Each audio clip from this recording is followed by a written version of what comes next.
2 years ago, in this very site, we launched the I Think initiative.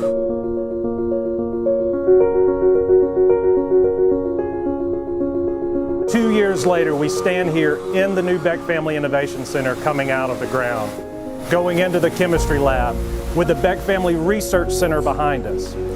This movement, this attitude of the I Think initiative has been amazing for our students because we're trying to honor our mission to make sure that we're helping our students reach their fullest extent by honoring the interest.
Kicking off for the Marauders, number 10, Tucker Head.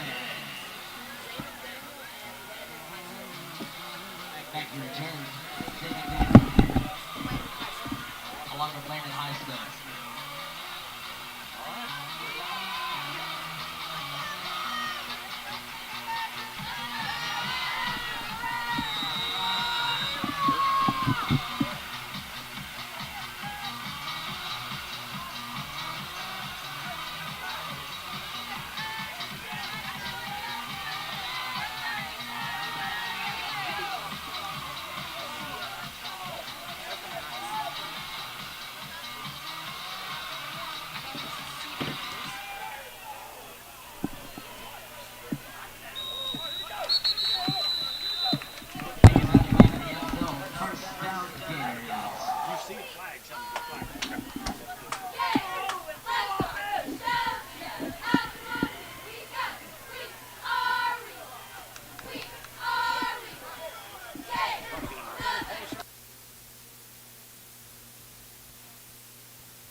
That was a single wing.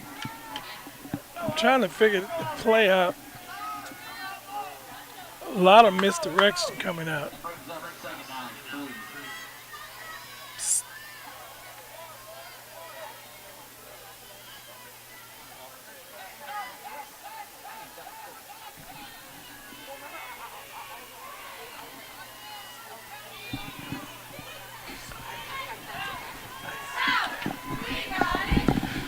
And so, Coach, I'm looking at these formations and trying to figure out. It look like a wing T. tight splits.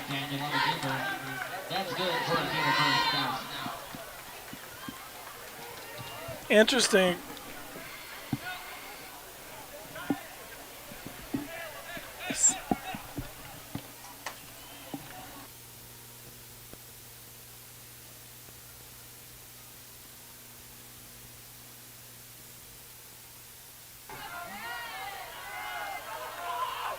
And so, Coach, so right here, Wewahitchka definitely trying to establish themselves here early on. And really, we're at a point in the season where, you know, coaches really are trying to keep guys healthy. Yeah, Mark.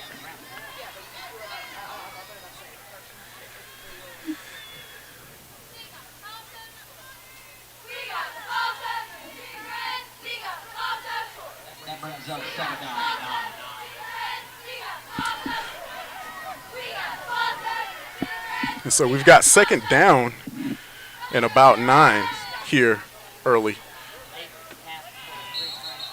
The Wewahitchka offense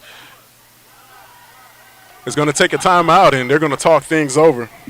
Coach, we're going to go ahead and let's talk about this Maclay football team here.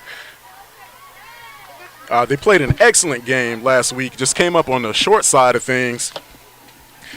Caleb Hutchin, number 1, the wide receiver, really had an opportunity to haul in the pass and, you know, just was broken up at the last minute. Just heartbreak ensued, and it just kind of put a damper on what was really a fantastic game. Maclay's running game was really established early. Shane Croston had a brilliant game. On quite a few of these seniors, you see Jim Mura, team captain Jeb Bashirs, Cheyenne Jowd, Hayden Hilliard, and Tucker Hitz kind of led this team, and then my quarterback Michael Grant really had a really good game for the Marauders.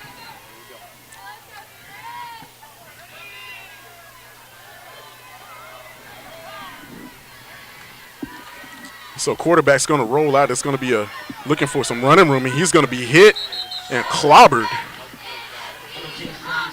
And that was Jim Mura in on the tackle. Mark, that formation is goes back a little bit. I'm trying to figure it out. It's a wing T in a shotgun. Got 2 backs in the back. Yeah. And Wewahitchka trying to rely on their strength, which is the running game. Once again, from that bunch formation, quarterback's going to snap the ball. It's number 5, Landon Haysmith, on the keeper, trying to get some crucial ground for the Gators. And that's going to bring up 4th down. A good start for the Marauders. Not giving up. Just gave up 1 first down.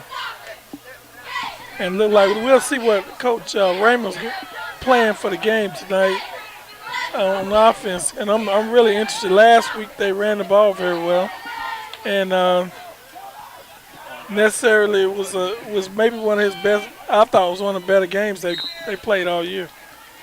And so that punt will be rather short and going to sail out of bounds, giving the Marauders excellent field position as they'll take over 1st and 10. And really for Maclay, this is, like you said, if they can get this running game established early, this could be a very, very positive outing for the Marauders tonight. Mark, I think Grant need to use Hutchins more. He's a threat. He got a guy that one-on-one. It's very difficult. He runs some great routes. And so the snap going to be handed off for no gain. That might be possibly a loss.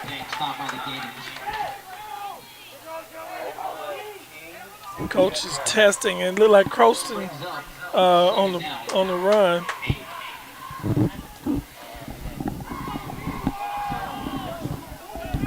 So second and about 11 or 12 here from Maclay.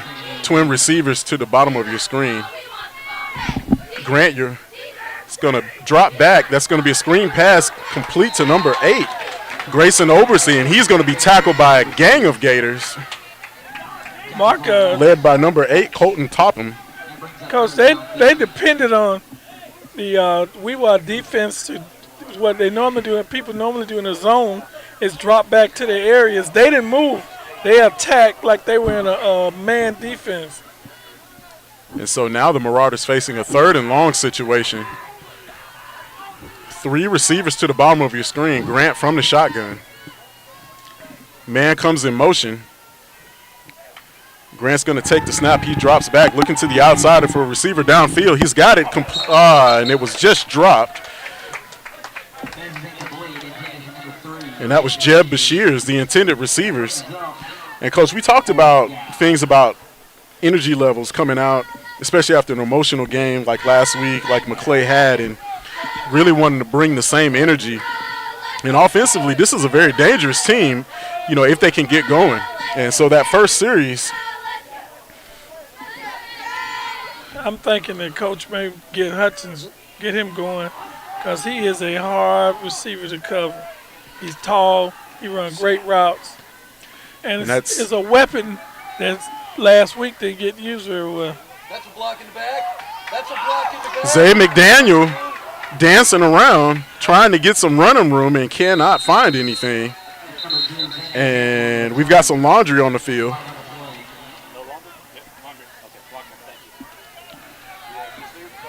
And it looks like that may be a block in the back against the Gators. Illegal block in the back. And Coach McDaniel was looking for any kind of running lane he could find and just couldn't find one as Maclay coverage team came down. It scared me a little bit, Mark, from like last week when a guy picked up a punt deep in his territory and took it. If he'd have got to the sideline, he didn't have number daylight. Yeah, but coverage is definitely really has been an eye-opener for this team. I think they had NFC kind of clamped down last week and just, wasn't able to cover the punt. And, McDaniel definitely trying to look for a lane here as the Wewahitchka offense back on the field. And that's going to be a run play off the tackle, and that's going to pick up a couple of yards for the Gators. It looks like we're gonna be in a short game, but if they're planning to run the football, they haven't even attempted a pass yet.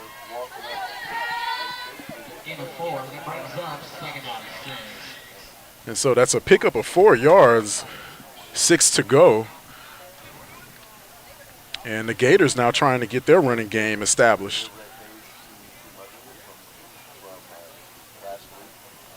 Look at that formation, Mark. Yeah, they're absolutely. Unbalanced. A little bit of off balance here as Wewahitchka comes out in bunch formation. And that's going to be a direct snap to what looks like number 12. I don't think he was down, but He certainly was not. Play keeps going until the official blows the whistle. And that was Alex Williams who got a little confused. Yeah, when the player stops, the official's going to blow the whistle. If he would kept running, he might still be running. Coaches always used to talk about going until the whistle, and so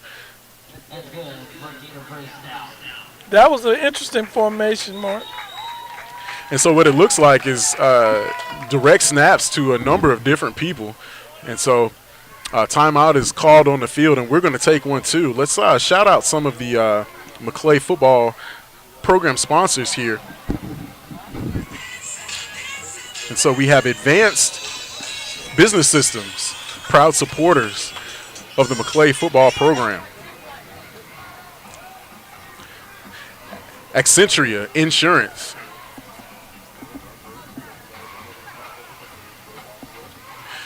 Brown's Commercial Refrigeration, proud supporters of Maclay football. Jeff Naylor and Remax Professionals.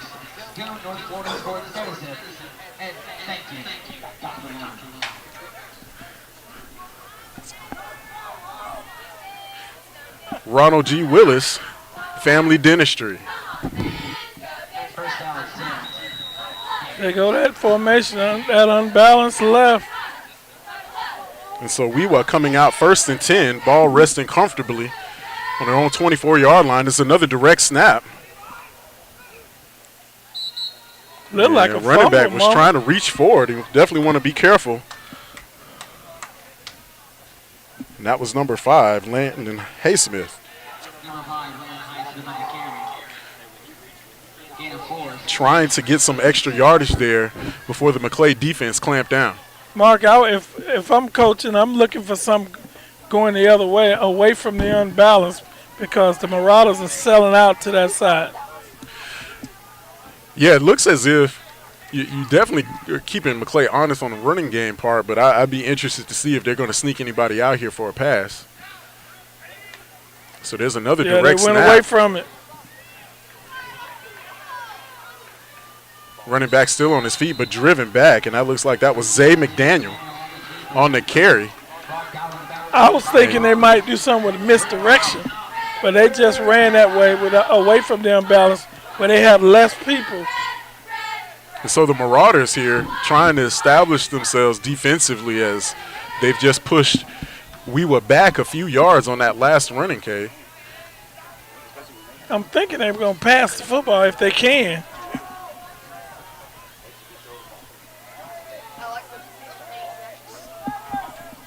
Wewah's a fairly young team. They've got quite a few underclassmen here as starters. And so once again, coming out of the bunch formation, that's going to be another direct snap. And the running back has some room, still on his feet, and finally driven down and dropped. And that was McDaniel again on the carry. Really trying to power himself forward with a couple of spin moves and just wasn't able to pick up anything. I think the officials are going to give him pretty good defense, forward progress.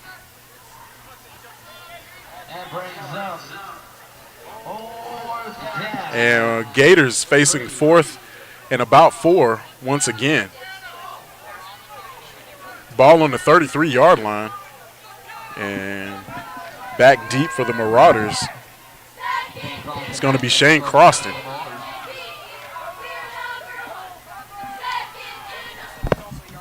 Kick is tipped and will go out of bounds at the Marauder 45. And so that's where Maclay will take over.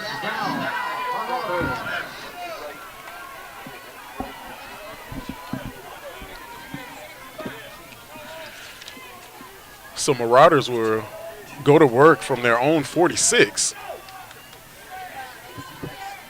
Mark, I'm looking for something. Maybe it's just me, but look like Hutchins over there by himself. Quite a weapon. Empty set. 3 receivers to the bottom of your screen. Grant from the shotgun.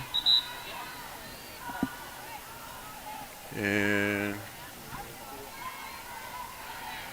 official threw the flag, and he'll wave that off. I think he was trying to make sure. He thought it was personnel too many people check. on the field. Grant from the shotgun drops back, and that's what I was looking for, Mark. And pass is going to be complete. That's what I was looking for, Mark. Hutchins with a beautiful grab. It is a total mismatch with Hutchins on the outside. And so Maclay with the first big play on the night. There's no way they could cover him one-on-one. And, you know, it doesn't look like from here, but Hutchins is a pretty tall guy. I believe he's about 6'4", 6'5". It is a tough match for any corner. And so Grant, once again from the shotgun, Dropping back, looking for a man downfield. That pass is going to be complete. Touchdown, Marauders. Bashirs hauls in the touchdown pass. 25-yard. I think it's evident early that they have an advantage in the passing game against the Wewahitchka Gators. They don't have anybody out there that can cover these guys, and it's going to be a tough night. And so Maclay strikes first, getting on the board with a 25-yard touchdown pass to Jeb Bashirs. And with the extra point pending,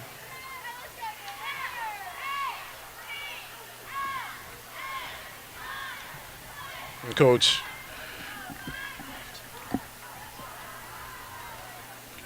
Grant on 2 back-to-back plays. The area's third leading passer has just put together a pretty excellent drive for the Marauders, and I think Maclay has found something in their passing attack here early on. Mark, I don't think that Wewahitchka can handle the Marauders in the passing game. It looks like mismatches on both sides on the outside. And you can see coaches kind of shuffling in different guys. You definitely want to be able to match team speed, but you also want to be able to make sure that you got some size on a couple of these guys. And so with 3 minutes left in the first quarter, Maclay leads Wewahitchka 7-0.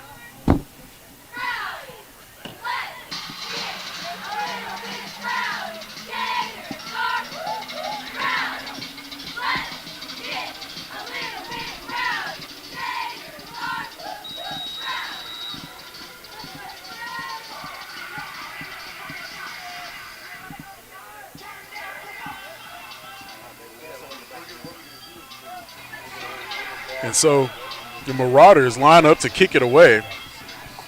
Back deep for the Gators is number 12, Alex Williams.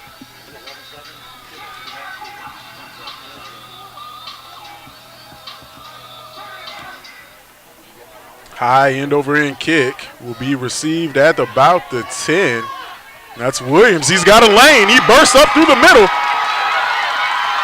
Got a man to beat. And an excellent return by Alex Williams. Man, he had one man to beat, and he might be still running, like you said, Cofield. And so Maclay's coverage once again breaking down, giving up a big return to the Wewahitchka Gators, and they'll take over 1st and 10 with excellent field position. And Coach Williams almost broke that one. If it weren't for the kicker, Smith, he would have been gone. He did a good job of slowing him down. Yeah, Williams was trying to take that one to the house, and that might be the shot in the arm for the Wewahitchka offense that they were looking for. That's going to be a direct snap.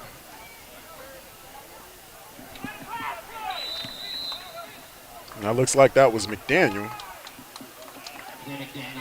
on the carry. And Coach, the bunch formation looks like it's doing its job, getting 3 yards in a cloud of dust.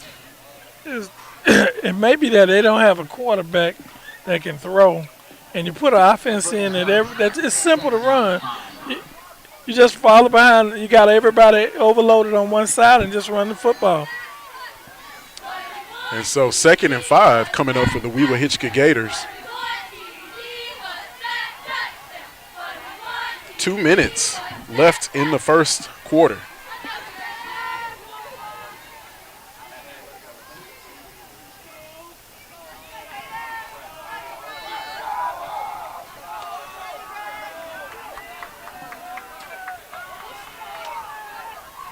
And Gators once again in that bunch formation. Going to be another direct snap.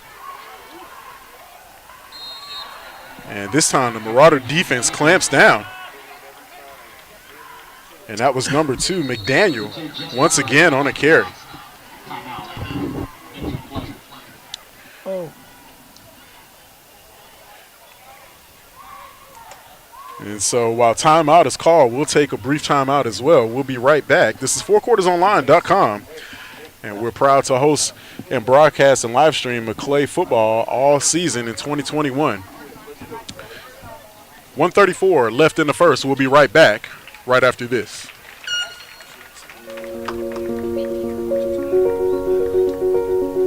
Two years ago, in this very site, we launched the I Think initiative.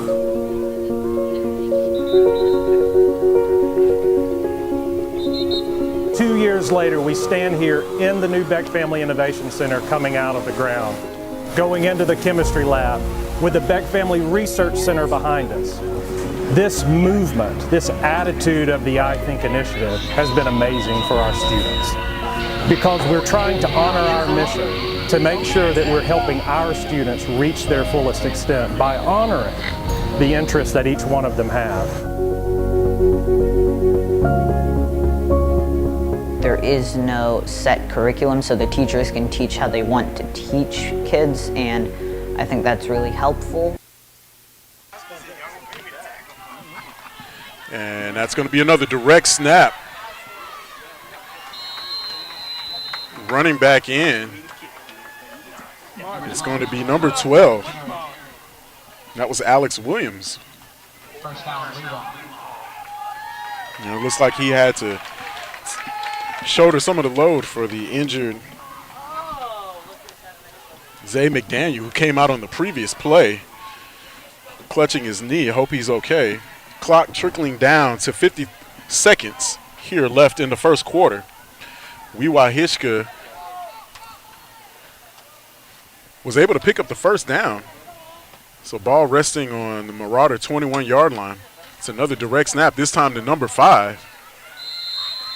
Landon Highsmith on the carry. He's going to pick up a couple of yards on that one.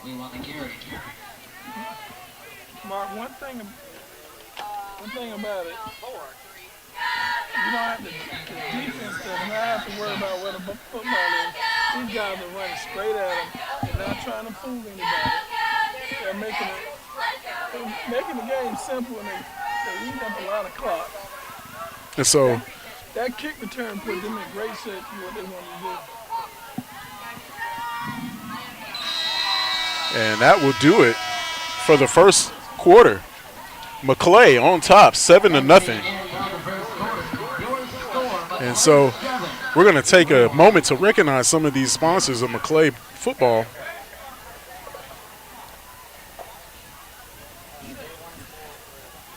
Vascular Surgery and Associates. And the Vein Center, proud supporters of Maclay football here in 2021. We're going to take a short commercial break, and we'll be right back right after this. My name is Avery Smith. I came to Maclay in 2016, came in as a freshman, and I moved from a different school. I ran cross country my freshman and sophomore year, and then I ran track all 3 years and plan to run this year as well. And then I played soccer all 4 years. And then the clubs I've been a part of Student Council, Anchor Club, Red Cross Club, and then Dance Marathon is my big organization that I'm a part of. Miracle Network Dance Marathon is a movement benefiting Children's Miracle Network Hospitals, an organization that raises funds and awareness for over 170 pediatric hospitals across North America. My freshman year, I signed up 2 days before, and I went that Saturday, and I immediately just fell in love with it. I think it's so cool that a group of students can get together and raise thousands of dollars for the families and for kids with pediatric illness. I just know so many families that go to Maclay and that are in the Taz community that are affected by Dance Marathon. So I think it's really important that we try to push all throughout the year and we get as much as the student body involved as we can. Dance Marathon has given me a chance to work with many different students. Wewahitchka facing a second and about 6. And that's going to be another direct snap for a positive gain. And it looks like the running back is going to pick up about 3 or 4 yards. Mark, and that was number 5 on the carry. Mark, if you can continue to pick 3 and 4 yards up, you're eating the clock up, keeping the high-powered offense of the Marauders on the sideline. They've accomplished probably what they want to do. This is what the game plan for Wewah keep the ball away from the Marauders, grind it out on the ground. Because they get 3 yards twice. It's first down. And so it looks like there was some movement back there, and we'll see where the officials marked it. And that was Landon Highsmith on It's the last offside. carry. He picked up a couple of yards, and the defense being penalized here. The Marauders are going to be backed up even further. We're totally in the 4-down Gators territory. are going to pick up a first down, and they've got an opportunity here. Coming out of the bunch formation, that's number 12 coming straight forward, and he's going to be marked down. And Coach, I certainly thought he was in. I think he tripped over somebody, and That looks like Alex Williams on the carry. and we know exactly what they're getting ready to do now. They're going to line up in that formation. Excuse me, that was Caleb Carter on the carry. They're going to line up again, once again, Mark. And so Wewahitchka now second and goal on their own, on the Marauder 1 yard line, maybe half a 1 yard line.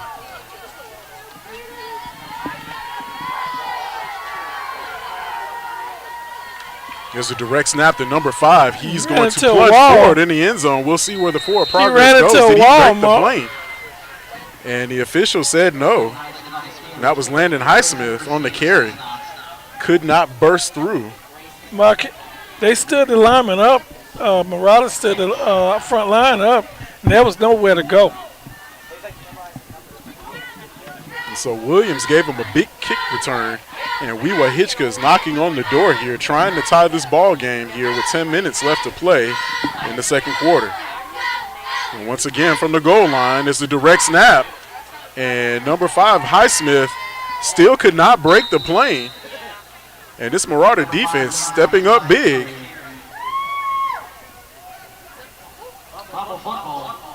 And ball comes loose. Officials confirm it is first down. The ball remains with Wewah. Gators, fortunately, recover. Still facing third down now. Excuse me, still have about 3 feet in order to get into this end zone. This is what you call a gut check for your offensive line, Coach. I'm looking for them to try to go outside instead of coming straight up.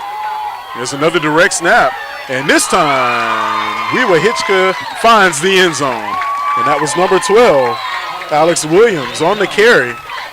Mark, they finally figured they couldn't go straight at him. They had to go off tackle. And so Wewahitchka finds the end zone. Look like they're going for 2, Mark. And so the Gators are going to attempt a 2-point conversion here with 9 minutes left to play in the half. Looking to take the lead. Once again, operating out that bunch formation. And looks like we've got a false start. Gators able to punch it in, but that one's going to be negated.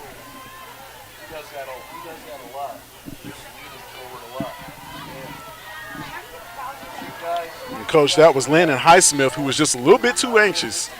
I think he saw a lane to squeeze into the end zone and just kind of jumped the gun there.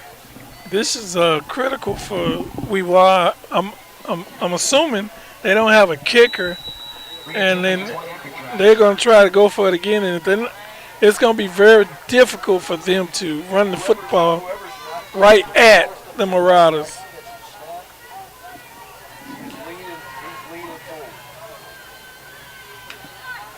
And so there's another direct snap, this time to Alex Williams. And they won't go for any gain as the 2-point conversion run fails.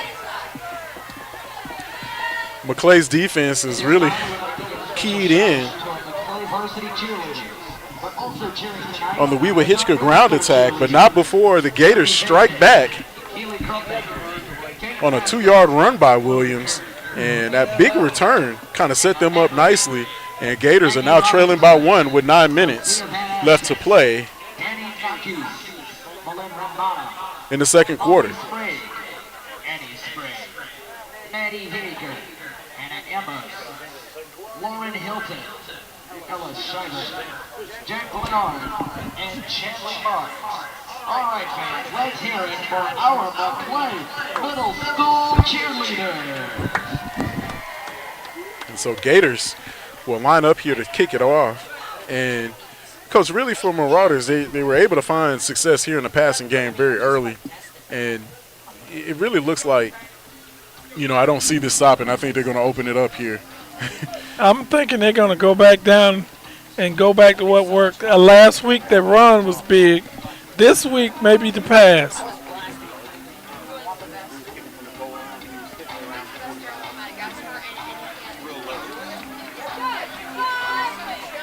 And this is something where we've seen opposites here with the Maclay offense. Last week it was the ground game that took center stage, and a week before it was the passing attack. And so it'll be interesting to see how Coach Raymer mixes it up. And the onside kick will be recovered by the Marauders, giving them pretty good field position. It's going to be tough on them if they're going to kick the ball. They're not going to put it at least make them go 80 yards.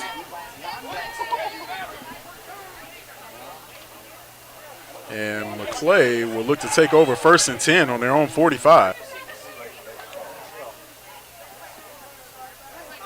They changed DBs on Hutchins, and that's a smart move by Wewahitchka. I don't know if he can do anything better, but they changed players. So Grant operating from the shotgun, going to drop back, looking for a man over the middle, and it's just going to be a little too high as Grayson Oversee was the intended receiver. That's going to bring up 2nd down for the Marauders. One thing about the passing game, you kind of wear your team out.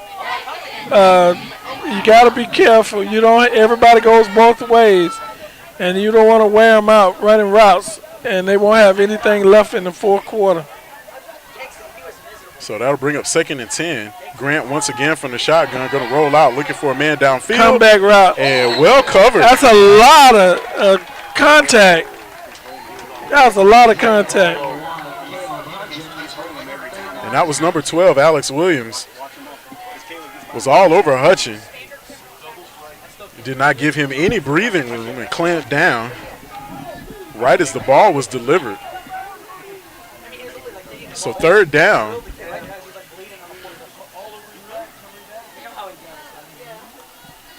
Coming up for Maclay. Twin receivers to the bottom of your screen, and Grant once again in the shotgun. Grant takes the snap, dropping back, looking for a man to the outside. Pass is complete, makes a move.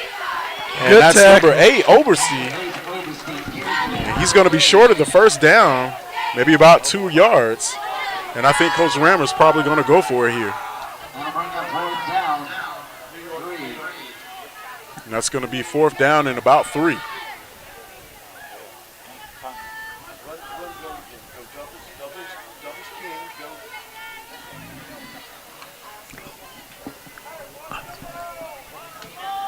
And so Maclay just crossing midfield, ball on the Wewahitchka 49. 4th down and 3. And Marauders will punt it away. He touched it. One touched it. One touched the ball. The Marauders. And so it looks like there was contact, incidentally, by number 1 for Wewahitchka. That was Bailey Cox. They didn't get out of the way fast enough. And the Marauders The ball goes will over. have the ball 1st and 10. And so special teams miscues by the Gators will give the Marauders new life. Maclay offense with 3 receivers to the top of their screen. Grant from the shotgun drops back. He's going to roll outside, looking for a man downfield, and the pass is going to be complete. And I think that is Bashir's on the reception. Mark, they run that formation and run that play very well. They always flooding the zone, one high and one in the middle and one short. And that's going to give the Marauders a first down. First and goal. One-on-one over here with Hutchins. For Maclay. Rolling out again. That's a tough play to cover for a DB. Hutchins will make the reception. And that will give the Marauders second and about 3.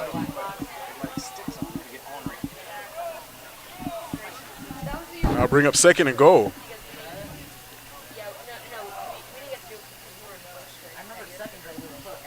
Coach of Marauders trying to strike again.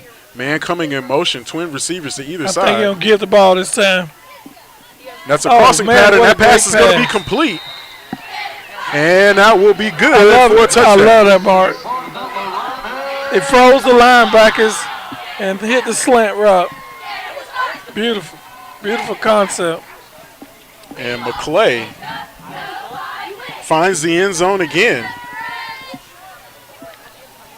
And so with 6:45 remaining in the half, Maclay gets into the end zone. Beautiful slant route. Beautiful concept. They fake with the fake to the running back. It froze the linebackers. They couldn't get to their areas. And so extra point pending.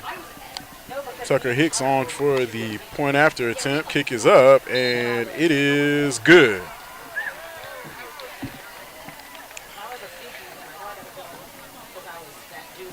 And so Maclay makes easy work on that second drive after the special teams miscue. Just had a player that didn't get out of the way fast enough, and that gave them the Marauders new life, and they were able to capitalize. But Mark, I think the Marauders want to get up on Wewahitchka because with that offense they run can grind out a lot of time off the clock and put you in shorten the game.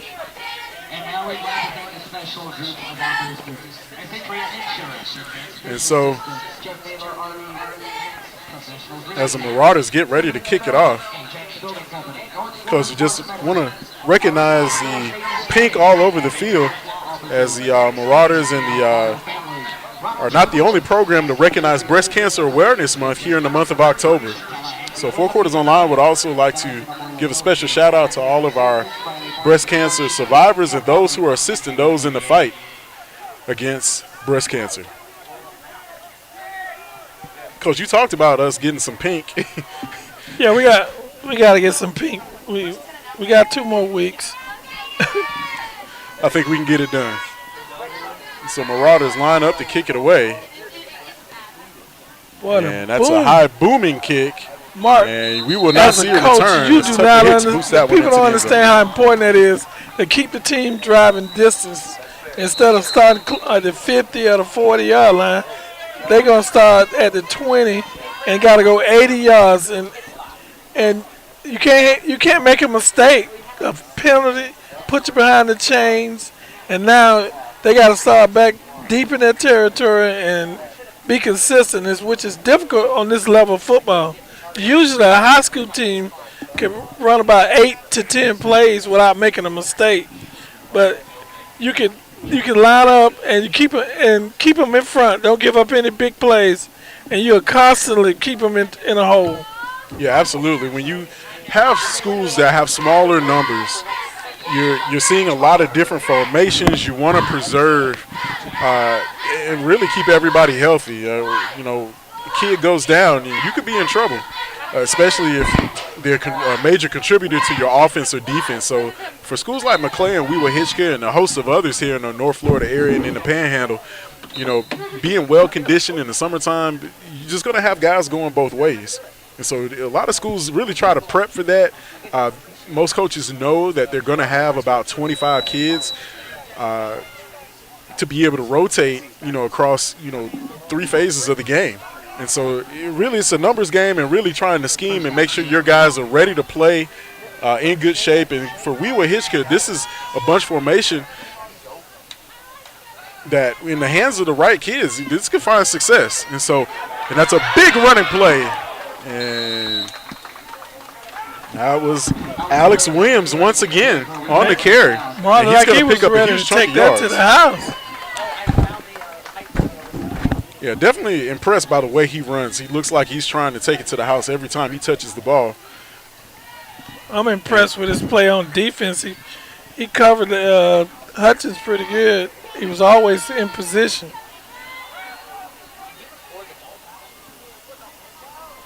And so 15-yard run.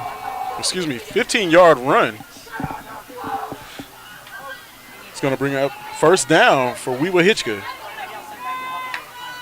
And that's Williams again on the carry. He's going to pick up about 1.5 yards, plunging forward.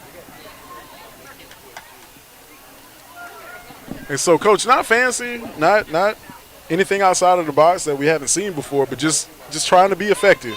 Well, I think it's smart if you limit it on offense to do something that is real simple, keep the clock moving. I mean, they almost broke it a couple times, and it makes a difference. It makes the Marauders defense have to play hard, and you can get tired, but a lot of guys are going both ways. Absolutely. So timeout is called, and we'll take a break here too. This is 4 Quarters Online. We want to make sure we give a shout out to those who are proud supporters of the Maclay football program here in 2021. So Advanced Business Systems, supporters of Maclay football, also Accentria Insurance, Brown's Commercial Refrigeration, proudly serving the Tallahassee area, also supporting the Maclay football program. Our good friend Jeff Naylor and Remax. Ronald G. Willis, Family Dentistry, proud supporters of Maclay football. And Vascular Surgery Associates in the Vein Institute.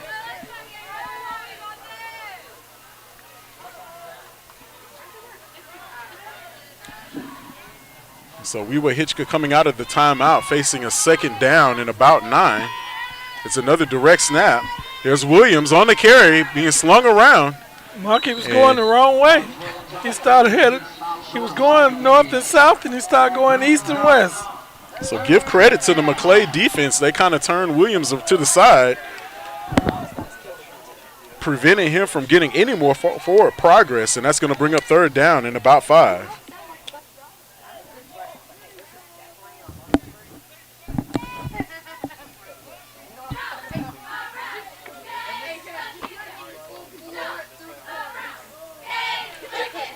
And so Wewahitchka looking for some more yards here on the third down.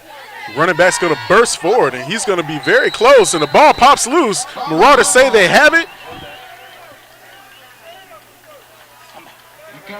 And it looks like they do.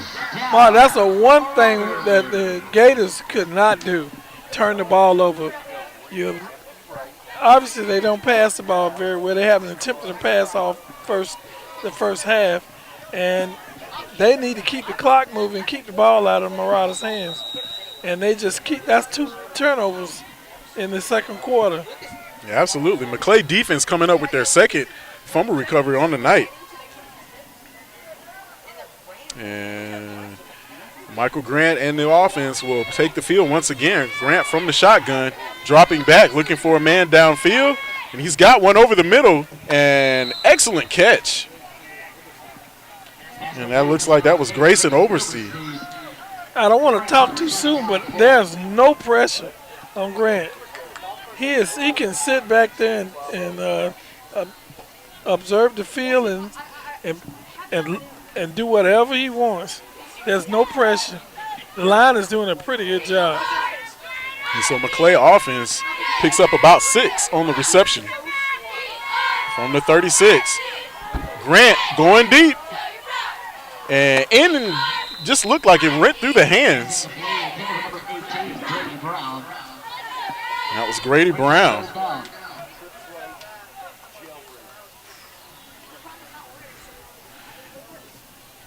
And that'll bring up third down in about 4.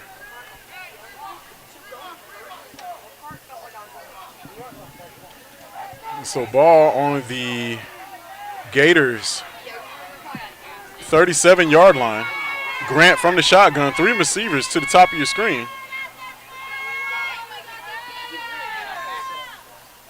Swing pass is going to be complete. Good for a first down, Mark. And about a 10-yard pickup.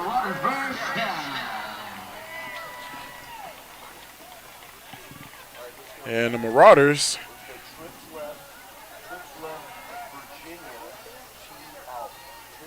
starting to put together a pretty good drive here. 3:45 remaining in the half. And Maclay trying to make their way into the end zone before the break. Up 14-6 over Wewah. Grant once again, a low snap, picks it up, fires downfield. And that pass is going to be defended very well by Mr. Do-It-All for the Gators, Alex Williams. And He Coach, had him beat, Mark. yeah, He moved the ball a was, little bit to the outside, and I think it would have been a touchdown. Yeah, coaches always say, you know, you got to put that in a position where only your guy can get it, and it was just underthrown. And Alex Williams didn't have to do anything fancy. He just needed to keep up with the receiver and just made a really nice play on the ball. He's tired, and if he go at him again, now he'd probably give up a touchdown. He's bending over, his hands on his shoulder, not on his hip pads. He is tired. Yeah, I can't blame this kid. He's been their source of playmaking ability tonight. Well, Mark, I can't help it. When I'm watching a football game, I'm looking at things like that, and I would go right at him again because he's tired. So Grant, once again from the shotgun, he's going to hand it off this time, and that looks like that's number 3, Bashir, is on the carry, still on his feet, grinding out for more yards, and he's going to pick up about 16, 17 yards on the carry, and we've got a flag on the opposite side of the field.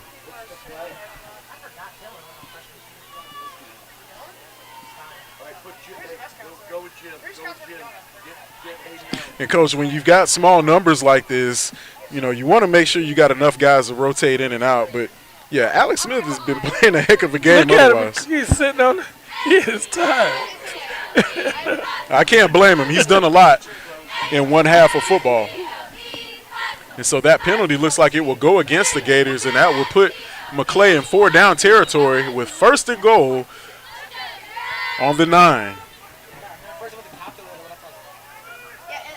I'm impressed with him, though, Mark.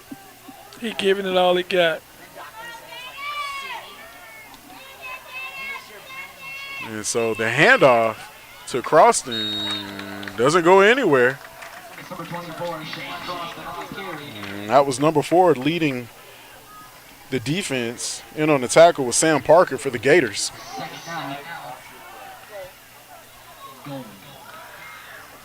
So no gain for the Marauders as the Wewahitchka Gator defense clamps down on that one. I'll bring up 2nd and goal.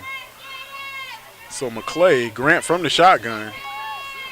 He's going to hand it off once again. Ball comes loose, and Grant wisely falls on it. Wow. And that play so that'll like bring up 3rd and goal. And pulled it. And Pitts running in. There was nobody out there. So Maclay trying to make sure they execute here as they've got a golden opportunity with 1:50 left to play in the half.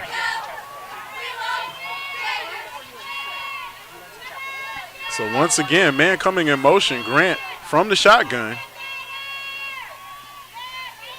Grant takes the snap, fakes the handoff, goes over the middle, passes in and out of the hands. Now looks like Jim Mura.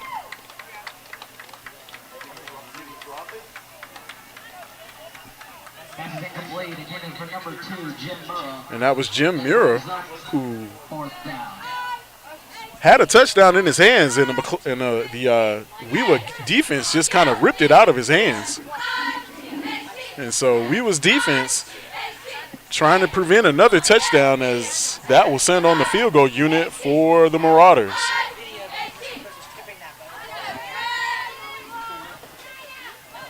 And so this will be a 27-yard attempt.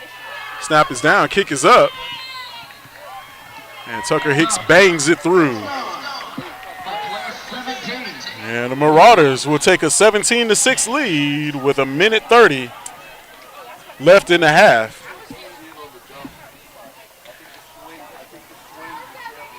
Coach, that's just slightly frustrating on the execution down there in the stretch. I can see Coach Raymer on the opposite end of the field definitely has some words, but otherwise, it's a pretty decent drive for Maclay. Yeah, you want to get a touchdown.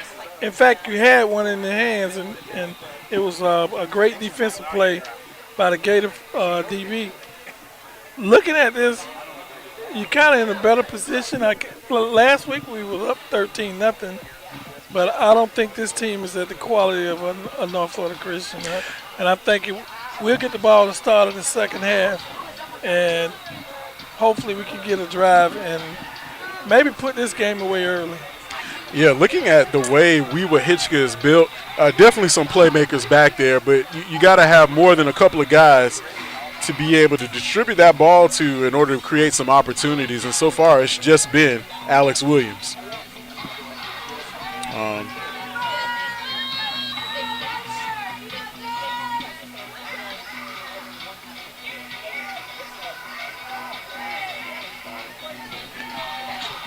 I think the Gators are definitely missing the efforts of McDaniel on their offense.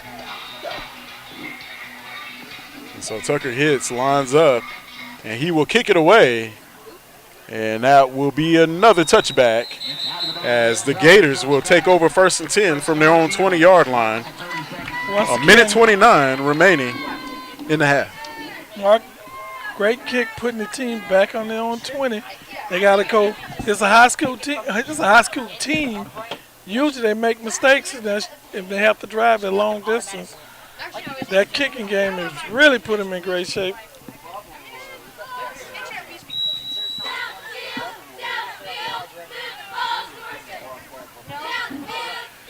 And so as the Wewahitchka offense comes onto the field, they've not been without some scoring opportunities, just miscues and a couple of turnovers. And I don't know if they know what the clock is winding down. And Coach called timeout. And so will take a moment to talk things over, and we'll take a break here at Frank Shaw Field, home of the Marauders. This is Four Quarters Online, the live streaming partner for Maclay football all season long here in 2021. We'll be right back right after this.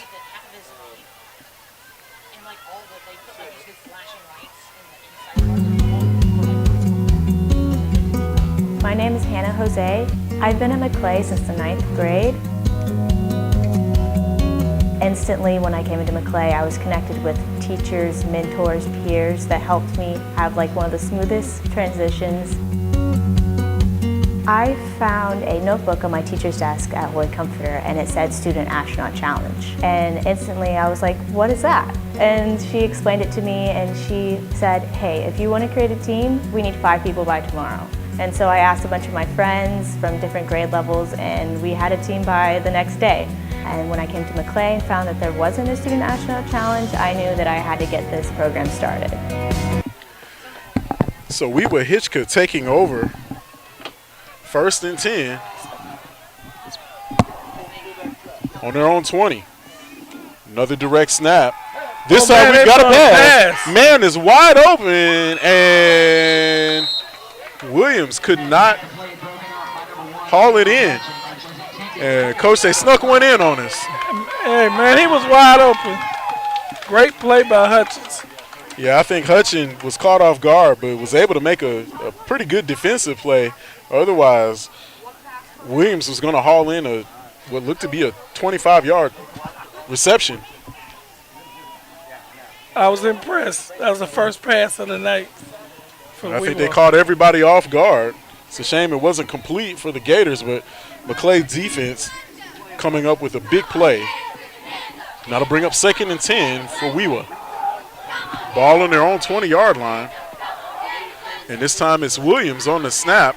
The direct snap, he's going to keep it, and he's going to grind out 10 yards, and that'll be good enough for a Gator first down.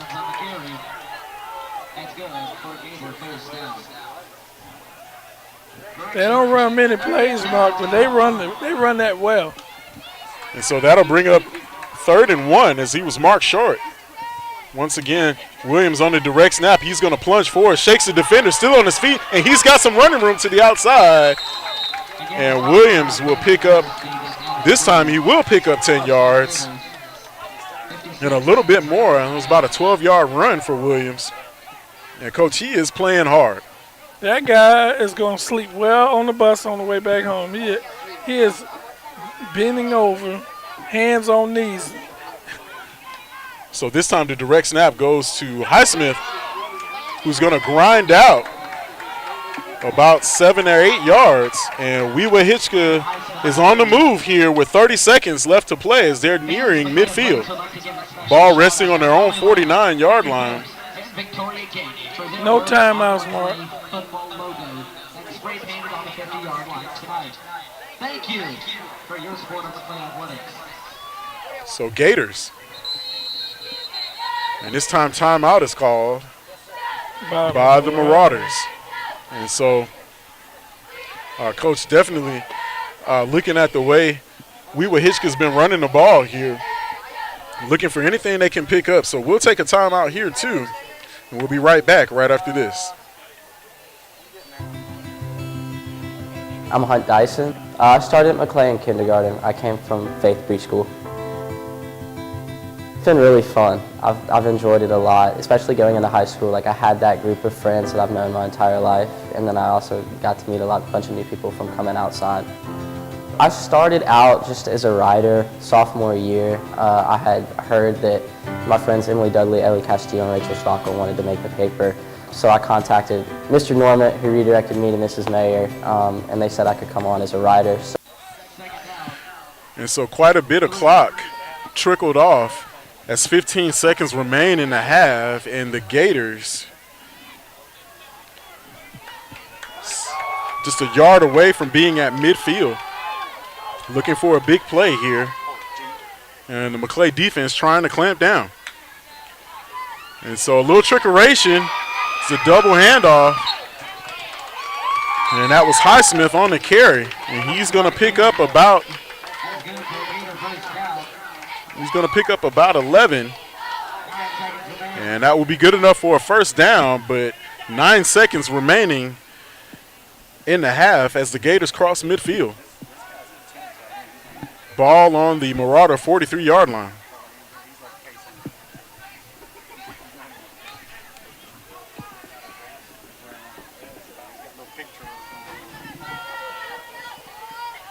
And so with 9 seconds, we'll see what the Gator offense can come up with. And you can see the Maclay safeties. That's Hutchins back there. He just took a few steps back. Don't want to let anything get loose here. Direct snap to Williams, looking for some running room on the edge, and he's going to be hit hard and dropped after picking up maybe about a yard, and that will do it for the half.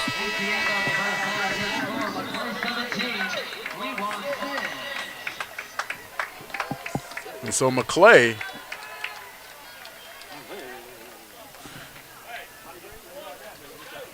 will head into the locker room with a 17-6 lead over the Wewah Gators at the half. And Coach, we've seen Maclay really try to be, not doing anything fancy. Just, I wouldn't call it conservative either, but definitely playing their game offensively, especially with the passing game.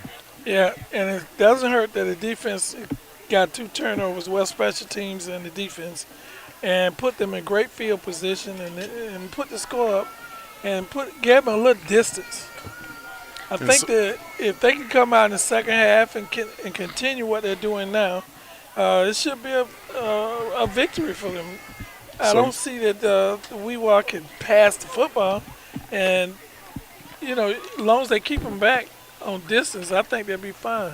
Yeah, right now everything that Wewahitchka does is going through Mr. Alex Williams, and with Zay McDaniel going down after suffering a leg injury in the first half, it just kind of limits Wewa, and Maclay's just taking advantage. And so Michael Grant is really looking to have an excellent night passing, and the Maclay defense has already come up with 2 turnovers. So that'll do it for the first half of football. We'll take a break here, and we'll rejoin everybody for the second half here momentarily. This is 4 Quarters Online, the proud streaming partner for Maclay football here in 2021. Catch every home game here on 4 Quarters Online, live on our YouTube channel, and also the Maclay Marauder YouTube channel. So we'll be right back for the second half action after these messages.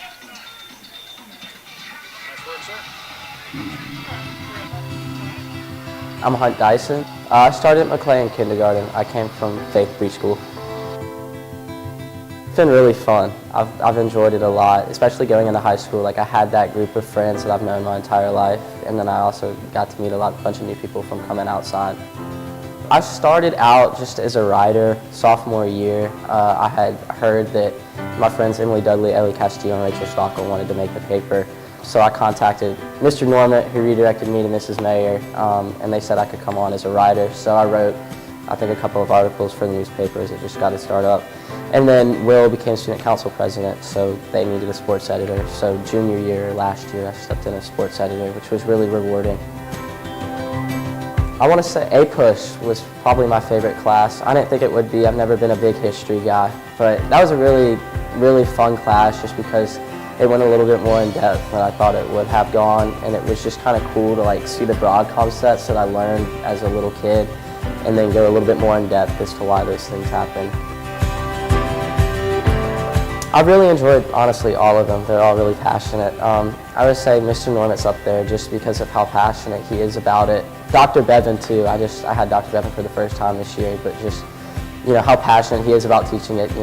If he reads a good line or something in Hamlet, he'll kind of slam his book on the table and just be like, wow, that was an amazing line, isn't that awesome? So it's really nice being able to learn from teachers who are super passionate and then can kind of relay that on you, because it's palpable almost. It's just in the air, you're able to feel it. In 5 years, hopefully in grad school. I don't know what I want to major in, but I know after undergrad, I want to get my Juris Doctor degree and MBA, get that joint degree. And then as far as the job goes, I don't know. I think public relations would be pretty cool. Over the summer, I job shadowed a public relations firm, and I got a lot out of that. So hopefully interning and working on getting my graduate degrees.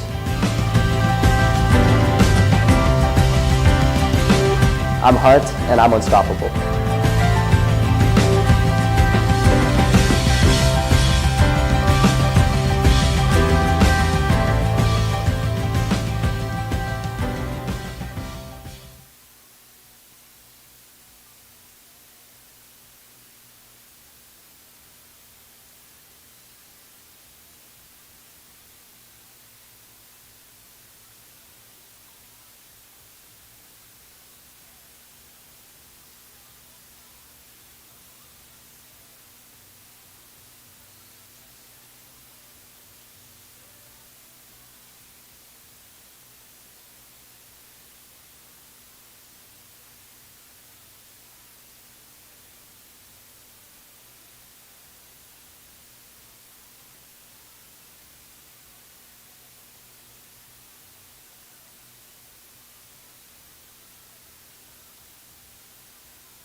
I think in lower school and middle school I didn't really appreciate it as much just because it was school.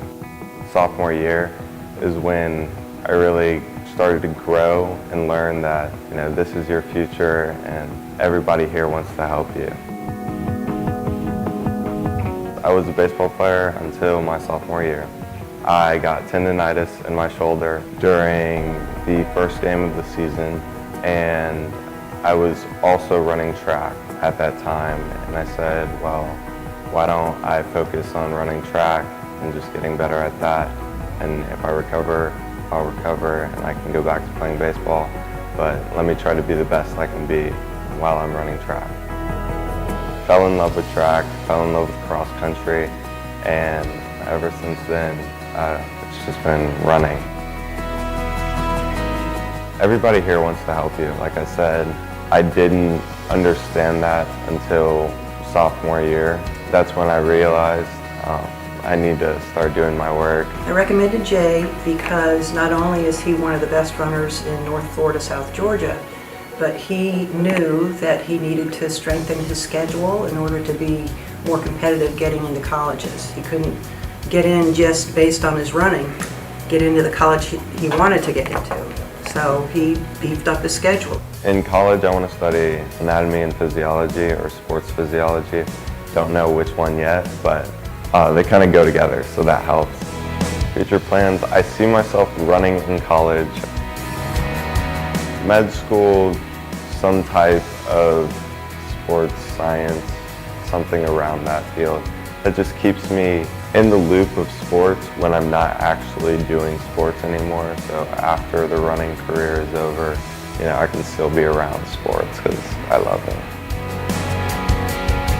I'm Jay, and I'm inspired.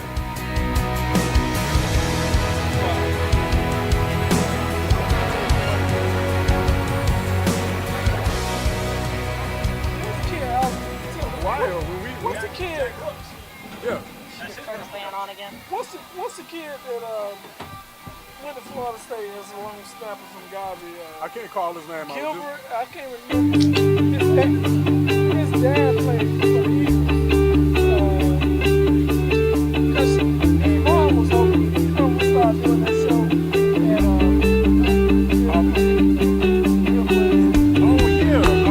his mom was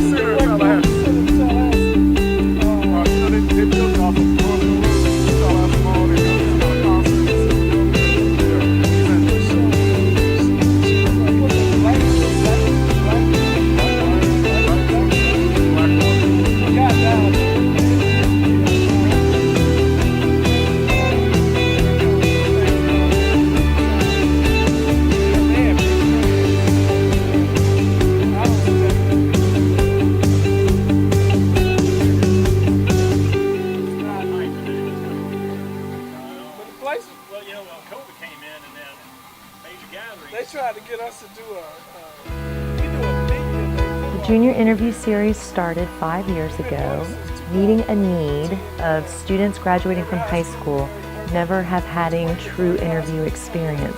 So our head of school, James Milford, created a committee that would work together to provide an opportunity for our junior class students to experience interviews to best prepare them for a variety of experiences, including college interviews, scholarship interviews, internship interviews. In the fall, we offer a workshop for the students to learn about the befores, during, and afters of an interview. They can practice things like eye contact, handshakes, body posture. Then they also practice the actual answering of a question. And all of those things, from how you sit, to how you say it, to what you say, matter. Because we are so hidden in the electronic world. We're so hidden of, as you're typing on your phone or doing, you can sit, you can do whatever you want. And we don't realize those things matter. And then in the spring semester, we have 2 mock face-to-face one-on-one interviews where a person from our community will come and sit with the students for about 25-30 minutes and run a mock interview. And at the end of that experience, the student will get verbal and written feedback that they can take away with them. Most of our juniors will not have had those interview experiences before this series. So we want them to walk away with basic skills, but more importantly, confidence. Not knowing as a college student, not knowing how interviews go, I would have been a little more afraid to get into them. But having Maclay set the foundation for how these interviews go and what kinds of questions that they ask, and being able to get constructive criticism, being able to get feedback, I felt like I was ready for these interviews because of Maclay. When I speak to other friends of mine whose kids are in other schools and I tell them about this program, they are so envious and they wish that this program was at their schools because of the practicality of it. They can go into an interview expecting something that is manageable for them because they've already done it before.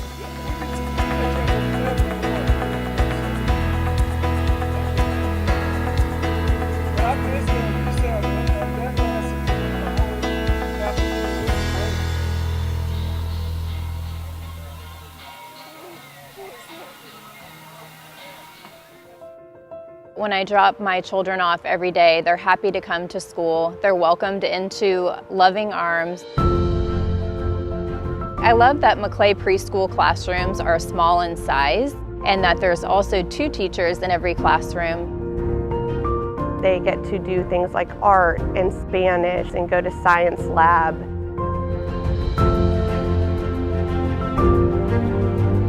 Learning is almost hidden and the children don't realize the education that they're getting each day. They're having fun through playing and hands-on experiences. They enjoy coming to school every day, and as a parent, there's nothing more that you could ask for in a preschool for your children.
Two years ago, in this very site, we launched the I Think initiative.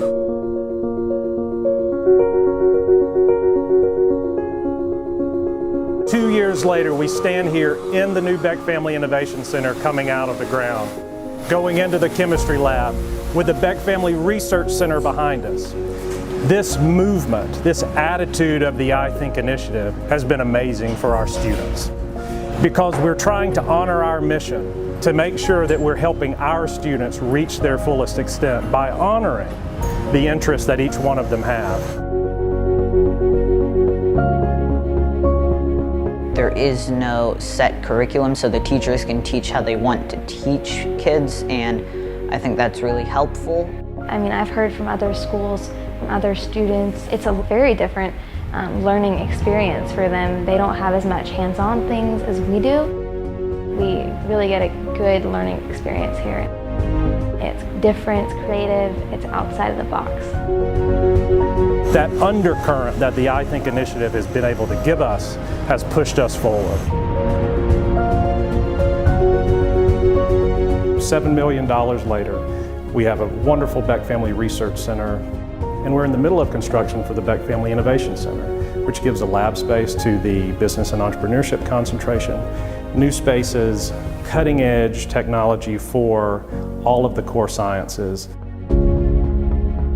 And then Langford Hall is going to be a wonderful gathering place that's also convertible for recitals and things where students are able to exhibit the things that they're really passionate about.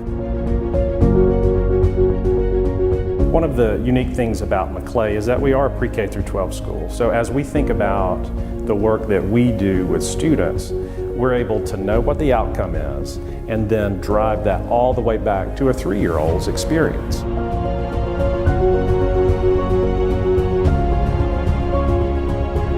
When I think about our alumni, can they walk out and know that no matter what the world's going to throw at them, they can do it?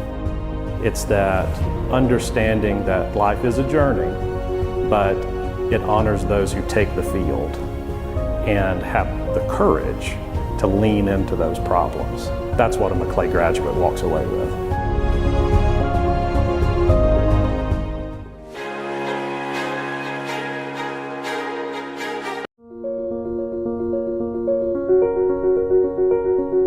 Two years ago, in this very site, we launched the I Think initiative.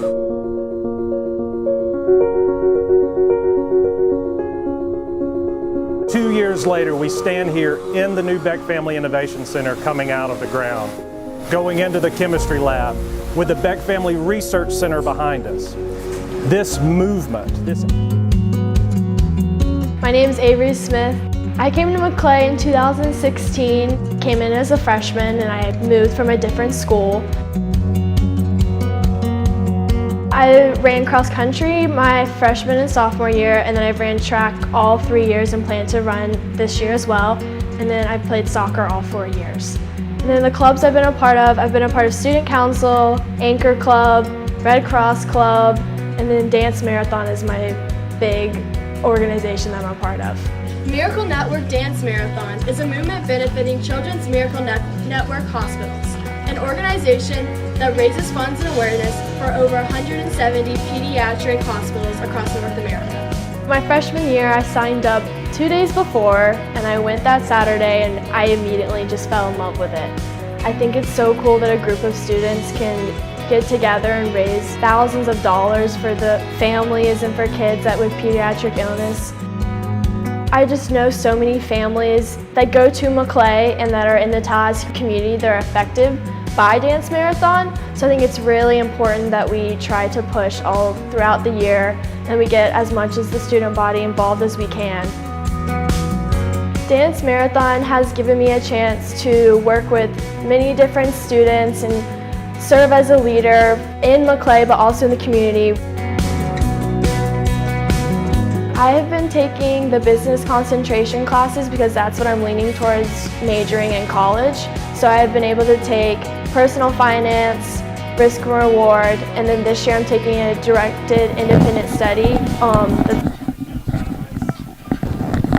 So as we get ready to begin the second half,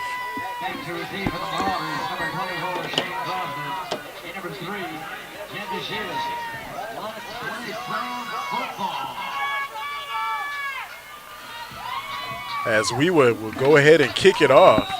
Back deep for the Marauders.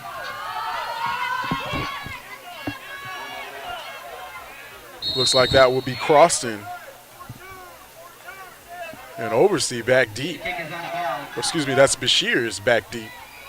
And kick will go out of bounds. And Marauders will elect for a re-kick.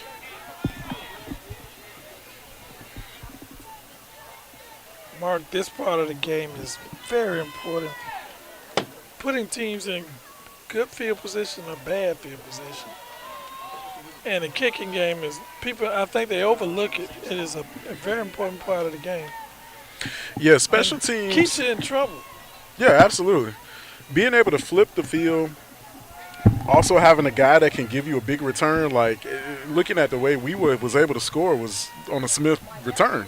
And he nearly broke that one. I think he, if it weren't for Hicks, able to bring him down, we might have, this game might be a little bit closer instead of the score we have. And so, once again, that's Bashir's and Croston back deep for the Marauders. And the pooch kick will be fielded by the Marauders. That's number 18. Grady Brown on the recovery, and Maclay will once again go to work. with excellent field position.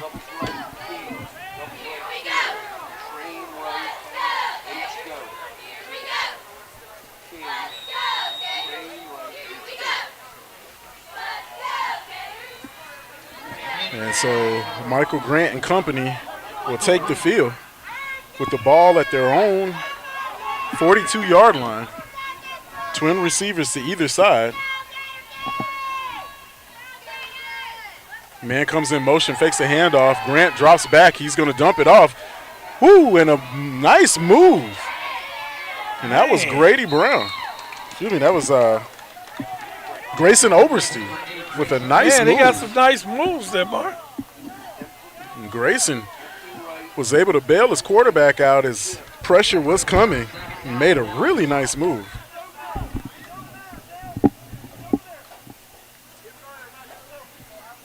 He was able to pick up a good chunk of yards as the Marauders have just now crossed midfield, ball resting on the 49-yard line of Wewah. Once again, that'll be Grant from the shotgun, and he'll hand it off to number 3, Bashirs, who will squeeze forward for about a yard. And that'll bring up 3rd down and about 1 for the Marauders. The Marauders are having a tough time running in the interior of the Wewah defense. Look for them to do something on the outside, maybe a little short pass. Empty set.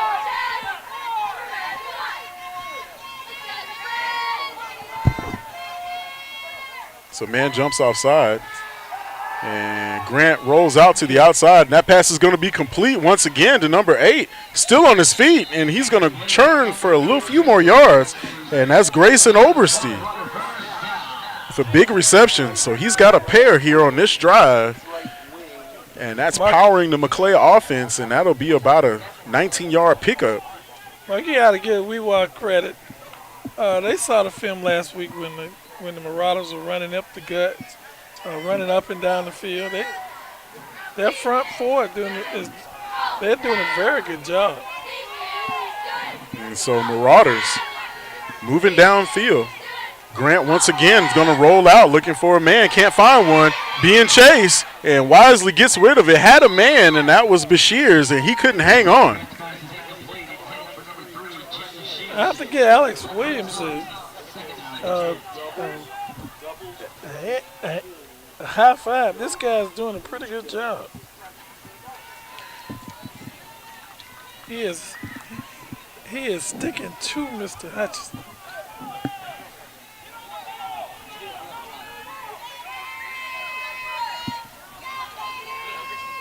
And so Grant from the shotgun once again drops back, looks for a man to the outside, and that pass is going to be hauled in. That is a by Grayson Oberstein, who's got another reception. And that's going to be good for a 5-yard pickup. And that will bring up 3rd and 5 for the Marauders. Big down here, Mark. You want to get a first down. Keep the chains moving. And you're having a tough time running the football, but you can throw.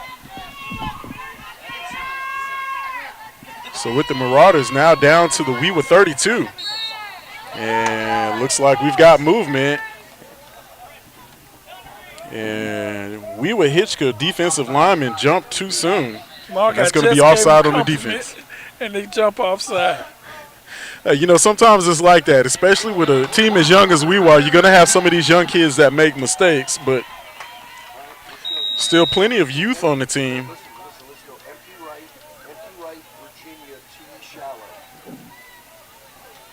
And Marauders are definitely trying to capitalize here. Ball in the Wewah 27. 9:16 left in the 3rd. Grant from the shotgun. Doesn't find what he's looking for. Is going to throw across. That pass may have been a little bit ill-advised. I thought he was going to take off and run, but he was looking for Bashirs and just could not connect with him. He didn't want to run. He wanted to throw the football up. They're doing I'm going to have to give the Wewah credit. They're doing a lot better job covering these receivers.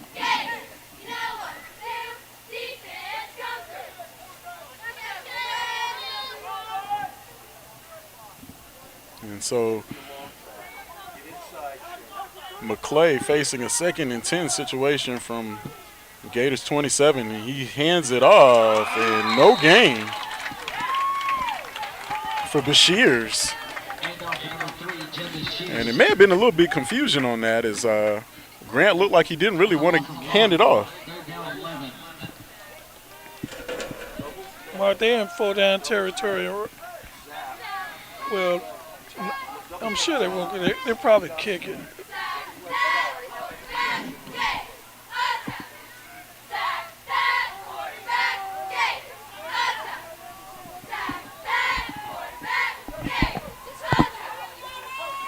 And so once again, Grant from the shotgun. He's going to take off and run, trying to get to the edge, and we'll see where the official marks him. He's going to be close to a 1st down. We'll see where the official marks it. And he's going to be a little bit short. I think he's going to be short by a yard. So that's going to bring up 4th down and about 1 for the Marauders. Look like he's going to go for it. Ball on the Wewah 19.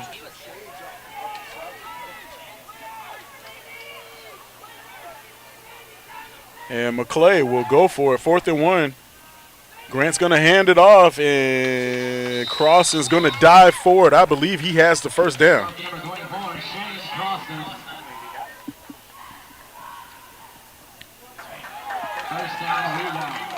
And Crossan didn't get it. They're having a tough time running inside. Oh, Wewah, they're doing a good job. And so Wewahitchka will take over, and for the Wewahitchka defense, that's kind of what they need. Unfortunately, only half the kids are going to come off the field.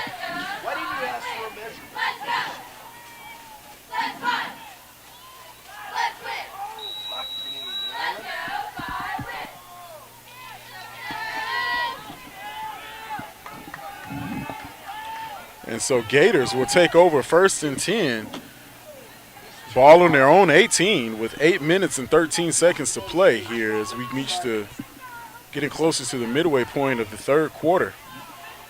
Gators once again out of that bunch formation. There's Williams on the handoff, and no gain as he is going to be hit and dropped in the backfield. He may actually lose a yard.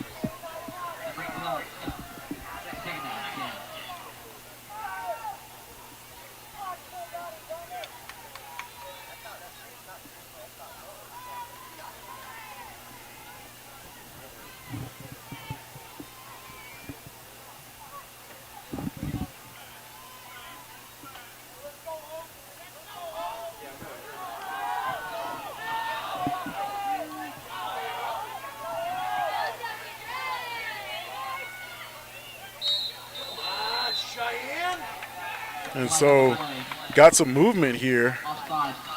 And that will be offsides assessed against the Marauder defense, and that will back up Maclay a few yards. So 2nd down and 5 coming up for the Gators.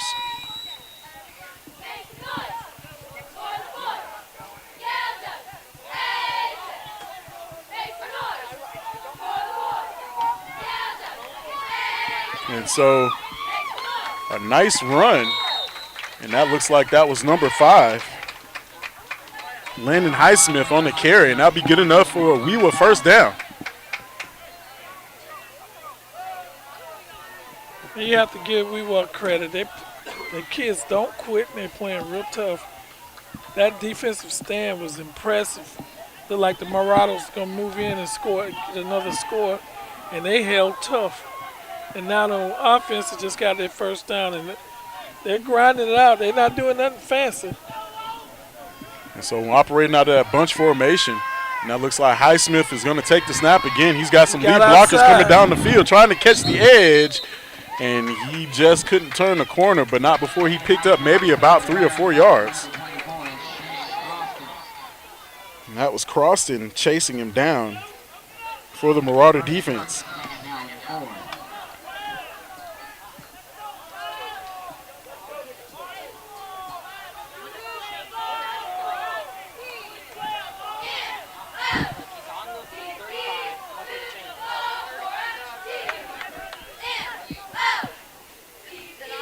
There's 2 hashes. He is standing in front of the 7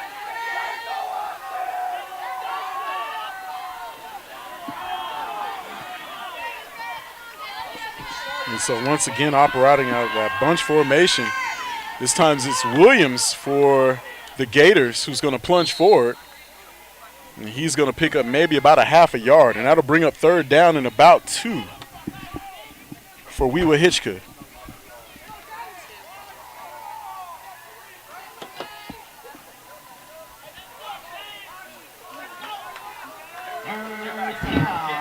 Mark, you don't have to guess what they're going to do.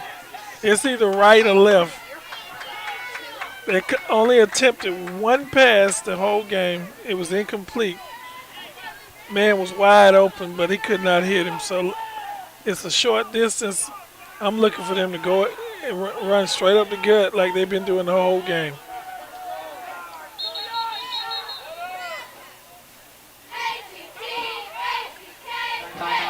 And so there's a timeout on the field, and we'll take one here too. And this is fourquartersonline.com, the proud live streaming partner of Maclay Marauder football here all 2021. We'll be right back right after this.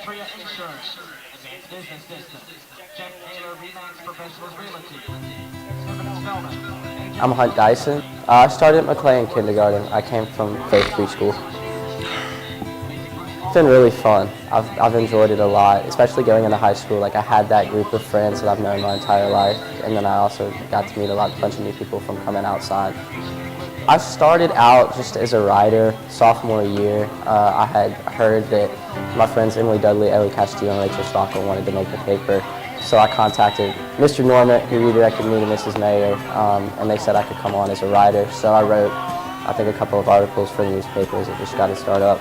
And then Will became student council president, so they needed a sports editor. So junior year, last year, I stepped in as sports editor, which was really rewarding.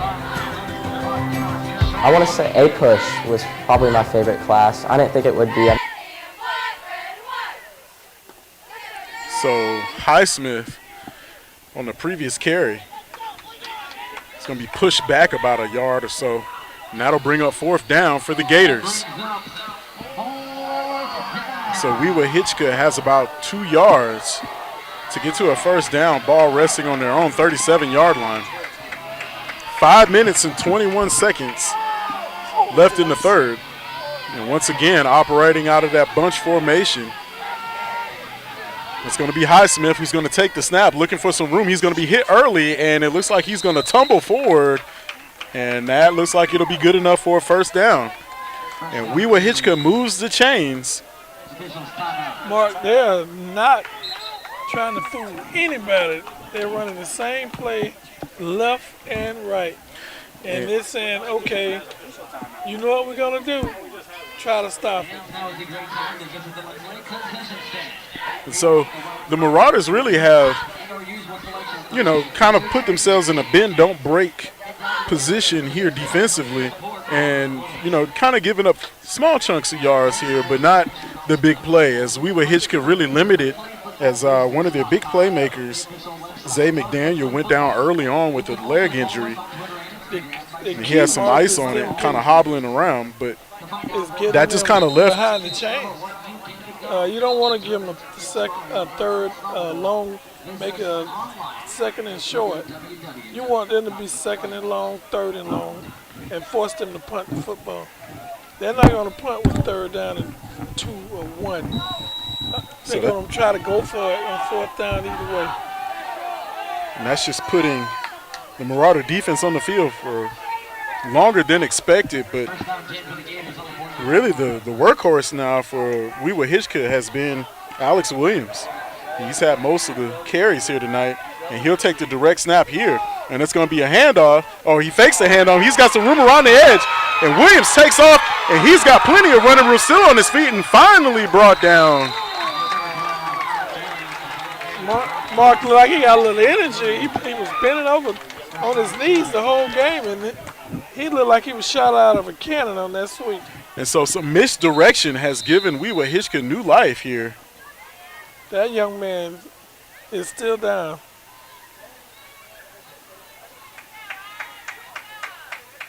And that was a 44-yard run.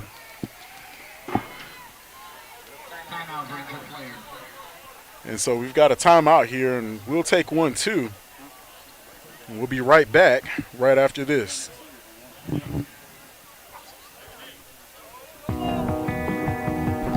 I think in lower school and middle school, I didn't really appreciate it as much just because it was school. Sophomore year is when I really started to grow and learn that, this is your future and everybody here wants to help you.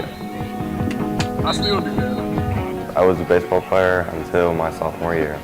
I got tendonitis in my shoulder during the first game of the season, and I was also running track at that time. And I said, well, why don't I focus on running track and just getting better at that, and if I recover, I'll recover and I can go back to playing baseball, but let me try to be the best I can be while I'm running track. Fell in love with track, fell in love with cross country, and ever since then. And so Gators have a first down. Man, they got a new formation, Mark.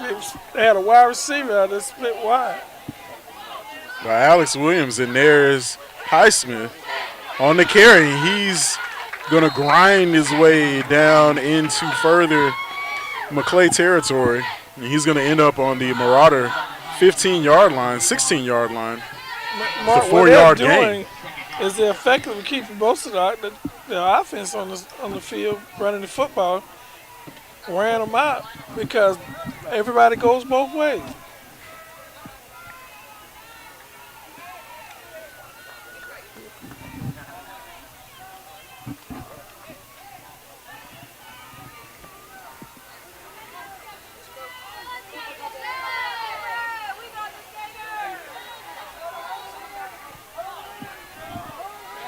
And so with 3 minutes and 45 seconds left, Wewahitchka trying to take advantage, and we've got a flag on the play. And so we've got delay of game against the Gators, and that'll back them up. But a big run by Alex Williams has put Wewahitchka once again in Maclay territory, and He's just coming back on the field. the Marauder defense I think he has been just was tired, Mark. Probably. The entire scoring efforts of Wewahitchka have come all through his efforts. So if I were Maclay, I'd kind of spy on top of him with a couple of guys just to make sure. But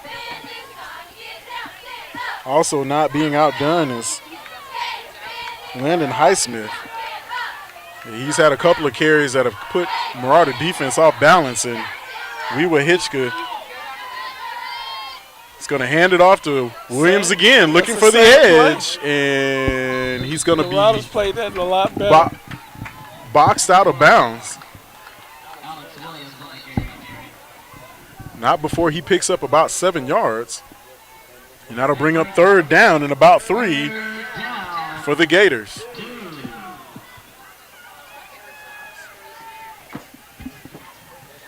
And the Maclay defense has been on the field for quite a bit, Coach. Mark, is a good strategy. I don't know if they're doing it on purpose. They know that Marauders go both ways, and they're keeping those. They're wearing down a little bit too. And so once again, taking the direct snap is going to be Highsmith, and Highsmith breaks free, and that'll be a Gator touchdown. Mark, you can see that the Marauder defense is kind of wearing down. That offense is wearing on them. It's the second half. A lot of these guys are going both ways. It's going to be difficult. They need to get, when they get the ball back, they need to score. Stay ahead, because you don't want to get down and have to stop them on a last drive like we did last week. Yeah, at this point in the game, you kind of have both teams have showed their cards, and it's just about execution. And really, this is a very well executed drive by Wewa, and really just operating between the two guys. There's Williams once again trying to get the edge, and it looks like he does, and he'll break in for the 2-point conversion. Mark, I have no idea if he did that on purpose, But he caught the Marauders trying to cheat. When they came, they were trying to go in with the flow because every time he got the ball, he went the opposite way. And he just took off running 2 yards. And so Wewahitchka, with a little bit of trickeration and just being able to sustain a drive off some hard running by Williams and Highsmith, have given them a kind of cut into the Maclay lead and now trail by 3 with 2 minutes and 45 seconds to go here in the third quarter. Marauders still on top, 17-14, but Wewahitchka not going away as the Gators ate up plenty of clock and were able to get into the end zone. It's effective if you can keep the drive alive, stay ahead of the chains, and you keep the other team. Some of the best players on the team, on Marauders' team, had to play defense, and that really affected.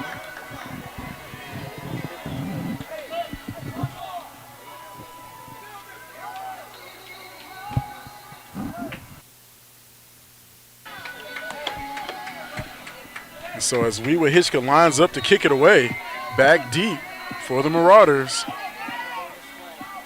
Crossing. And I believe that's Bashir's.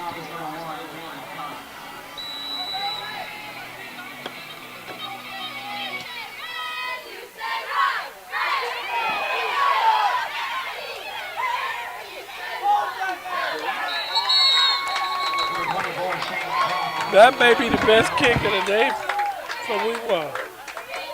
Started the Marauders on about the 32-yard line.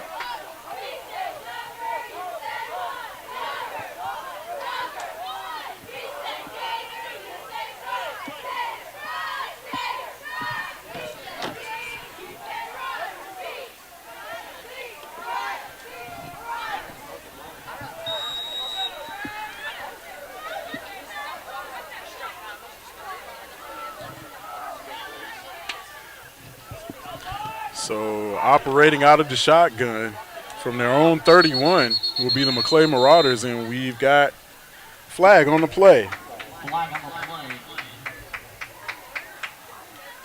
And it looks like it will go against the Marauders here. As Wewahitchka has kind of stolen all the momentum here. First down 15.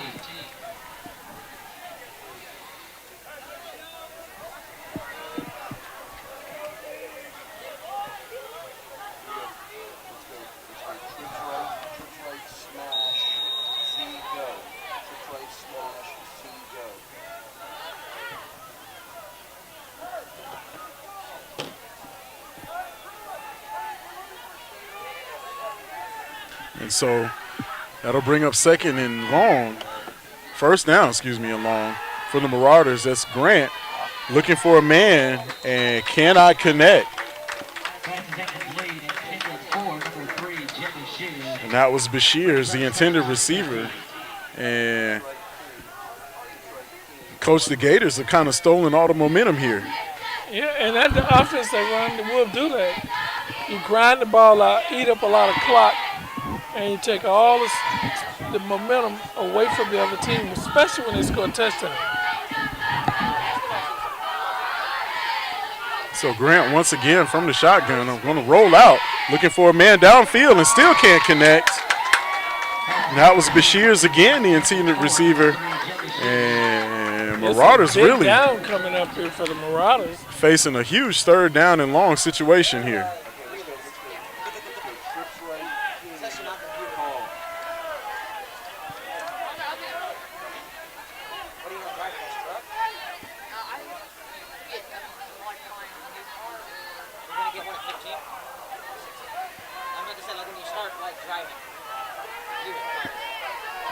And so a big third down, 3 receivers to the top of your screen as Grant from the shotgun is going to roll out, going to throw back across his body, a big catch and also a big hit. And that was Shane Croston hauling in the reception, but not before he was hit and dropped immediately by Caleb Carter.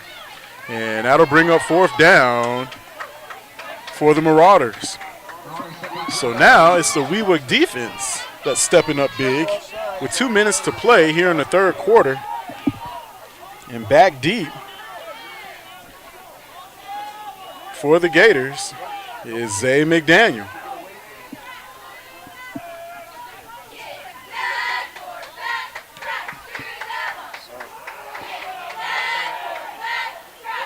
So a booming punt will go out of bounds at about the 26-yard line, and that's where the Gator offense will go ahead and go to work.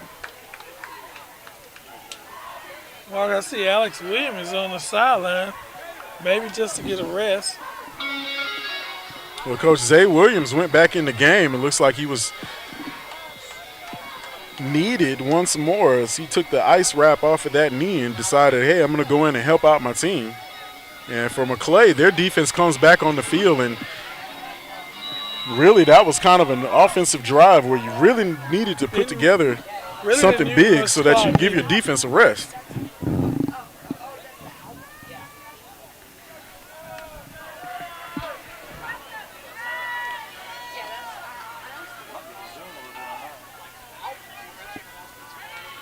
And so Gators, once again, operating out of that bunch formation, going to hand it off.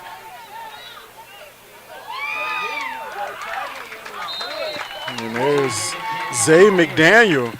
He's going to grind his way. Mark, was that the guy with the knee problem? Man, what did they put in his joint? That was Zay McDaniel grinding his way for 10 yards and a Wewahitchka Gator first down. Minute 15 left in the third quarter. And the Maclay defense really needs to stop here as the Gators have all the momentum right now.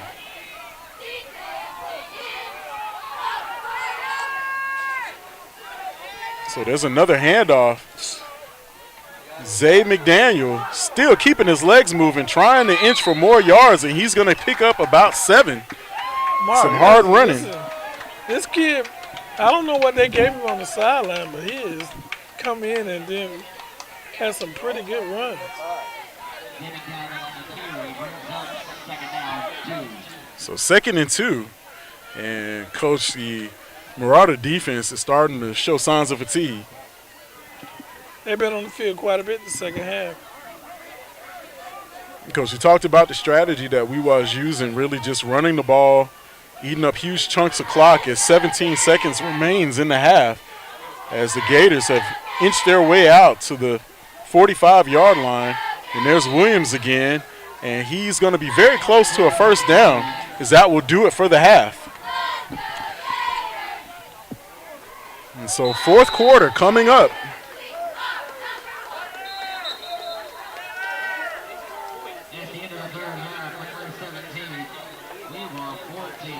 And so as we cross over into the final quarter of football, definitely want to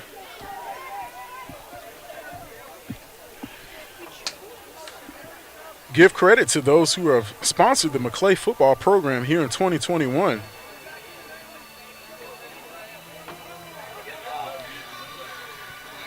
Vascular Surgery Associates and the Vein Institute here in Tallahassee, Florida.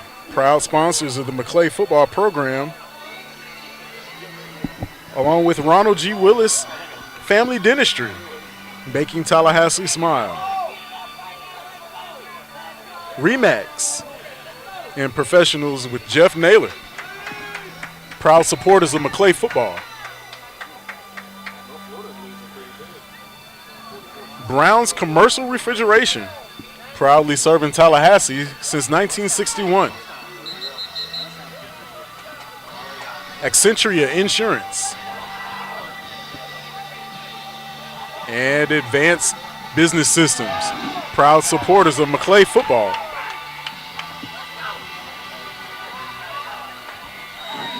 And Coach, as we start the fourth quarter here, really Wewahitchka has got quite a bit of momentum in there, using these short running plays to really put Maclay defense on their heels. The Marauders need a stop here if they want to be able to get their offense back on the field and kind of pad their lead. And there's another run by Williams. And he's going to pick up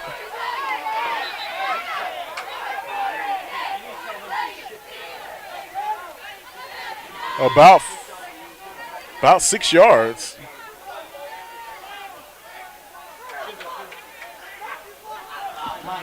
And we've got a flag on the play.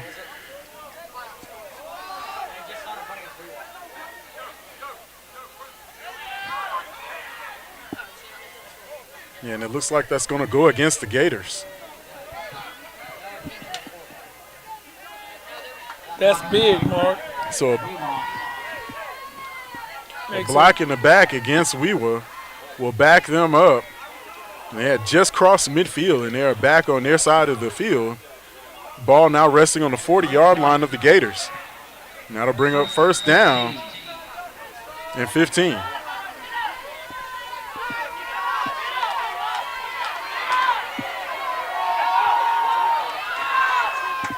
And so really the Marauder defense is looking for a big stop here, trying to prevent the Gators from getting any more ground. So a direct snap by Williams, and he braced, almost broke free. And that was an excellent play by Caleb Hutchin to prevent the big gain. So instead of picking up a huge chunk, he's only going to get about 9. As Caleb Hutchin came in from the safety position and made sure to trip him up. That was a big run. And Gators are now back out to midfield and on the move.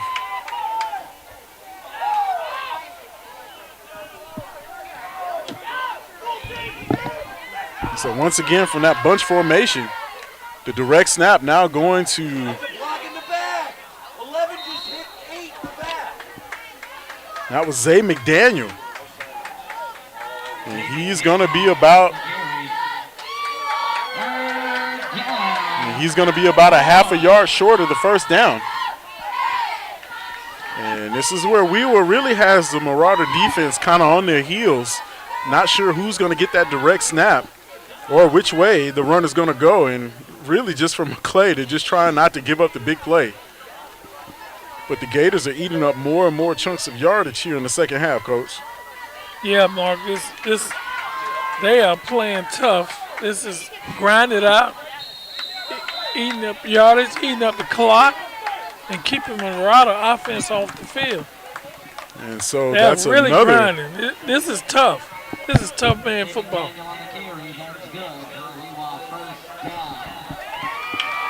And so Zay McDaniel is going to pick up 5 yards and a Gator first down as Wewahitchka now inching deeper into Maclay territory. Ball resting on the 42-yard line of the Marauders. And Mark, this is not the same team that played the first half.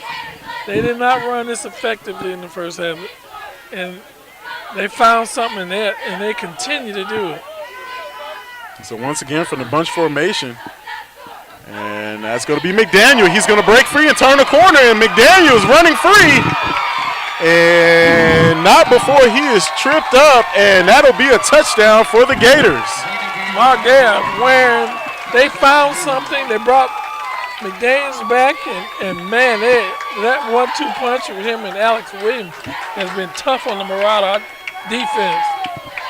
Gators put McDaniel back in the game, and this looked like it has made all the difference, taking the pressure off of their main ball carrier, Alex Williams. And Marauder defense has really been on their heels. Now, Maclay finds themselves in a position where they're now trailing 20-17 with the extra point pending, and it looks like Gators are going to line up and attempt a 2-point conversion.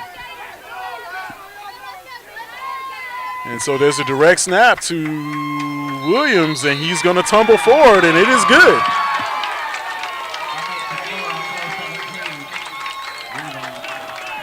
And so Gators now on top by 5 with a big third quarter and an excellent start to the fourth. And just alternating between Williams and McDaniel, it's getting the job done, and really got to tip your hat. They're trying to make this fourth quarter interesting. Absolutely. Marauders now find themselves in a critical position here with 9 minutes left to play in the fourth, and really want to got to tip your cap to the Wewahitchka Gator offensive line. They're getting the job done. And so Marauders now finding themselves in a position where it looks like they need to score here because the amount of clock that we was eating up, this may be a 2 or 3 possession game.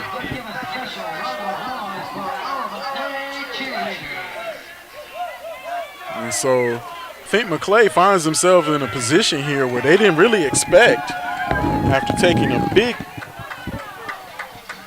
17-6 lead here in the first half. It's been all Gators here in the second. Bashir's crossed and back deep for the Marauders.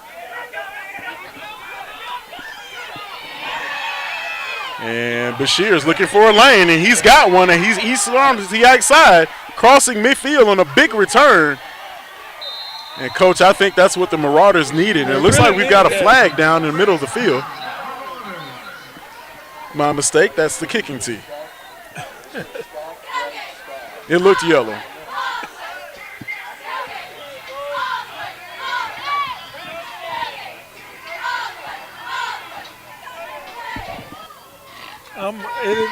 This is going to be interesting to see what the Marauders do.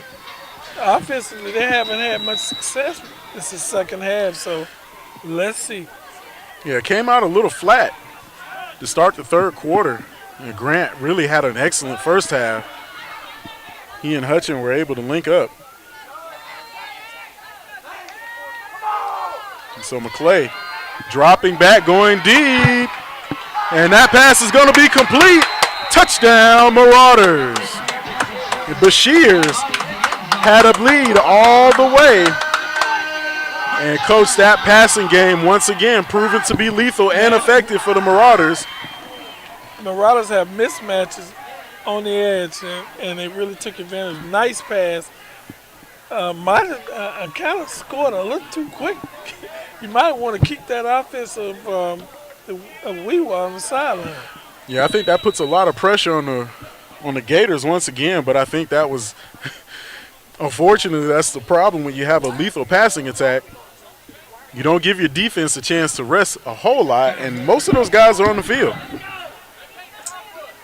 So is it good that they scored? Absolutely, but the amount of time that defense is going to get a chance to grab some water and rest up as the extra point is up and good is going to be very little for Maclay. So Marauders come back quickly, taking the lead, 24-22. And, Coach, we've got ourselves a ball game once again here at Frank Shaw Field in the middle of the fourth quarter. It's critical what they do on defense. They got to stop. They can't allow them to use up the clock and score and not leave the offense of Marauders much time. You got to stop them.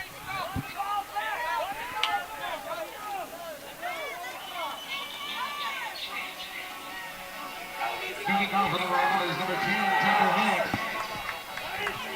Back to return for Wewahitchka, number 5. And an ice step along with number 12, Alex Williams. Let's get loud.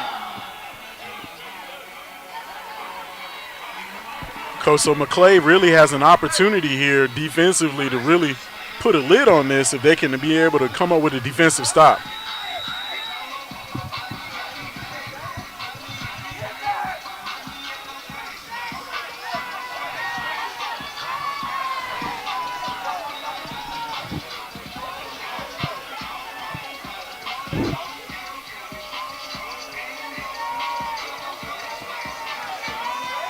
So another booming kick will result in a touchback by Tucker Hicks, and the Gators will take over 1st and 10 from their own 20-yard line. 9 minutes.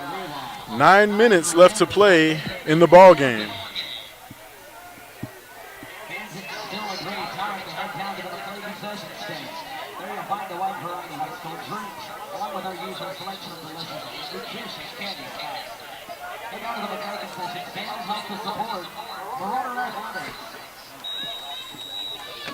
Now let's see what they do, what the defense does.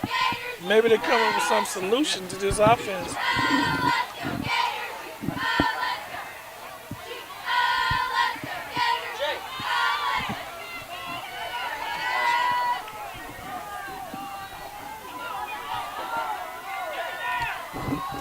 Wewahitchka once again out of the bunch formation and a big hit.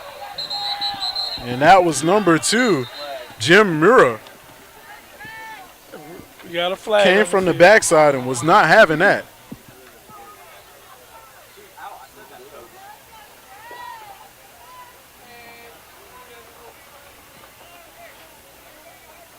Oh, man.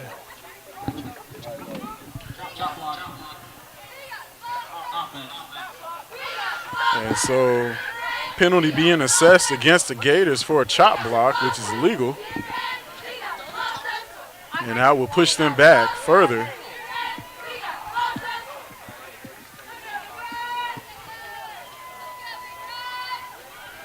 And that it really will put them down remain a chance. first down.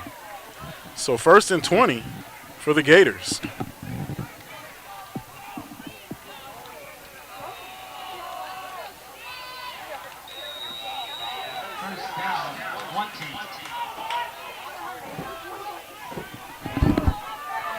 So Wewahitchka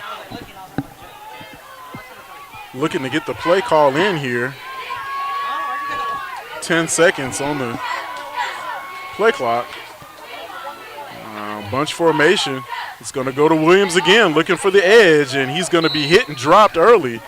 And there's Mura once again in on the tackle for the Marauders. So Jim Mura making the difference here. Man, there's nobody worrying about the pass at all. They got everybody, all 11 within 5 yards of the ball. And they're just, Wewah is not pretending what they want to do. They're going to run the football. They don't care if it's 2nd and long, 20 or 25. They don't care. So 8 minutes, 30 seconds here as Wewahitchka trying to grind out some offense, and noticeably on the sidelines is Zay McDaniel. Good defensive play. Driving him back is a host of Marauders keying in on Alex Williams. And Maclay defense now forcing 3rd down. And so, Coach, this is crucial here. What do you think that'll be do, 3rd Mark? and 14. What do you think they're going to do? You think they're going to continue to run? Looks like, with the way that McDaniel's on the sideline pacing, I'm sure he'd rather be in the game helping his team. But right now, Gators are really going to have to see what they can come up with the offensive personnel that they have. Mark, And so far, that's been Williams. Mark, you got to go in your bag on this play. It's crucial. You might look for some trick play. Yeah, I'm definitely looking for trickeration here. So facing a big 3rd and 15. And Williams once again running off tackle and not going to get anything as the Maclay defense comes up big. And it's a flag on the field. And that was Jim Mura.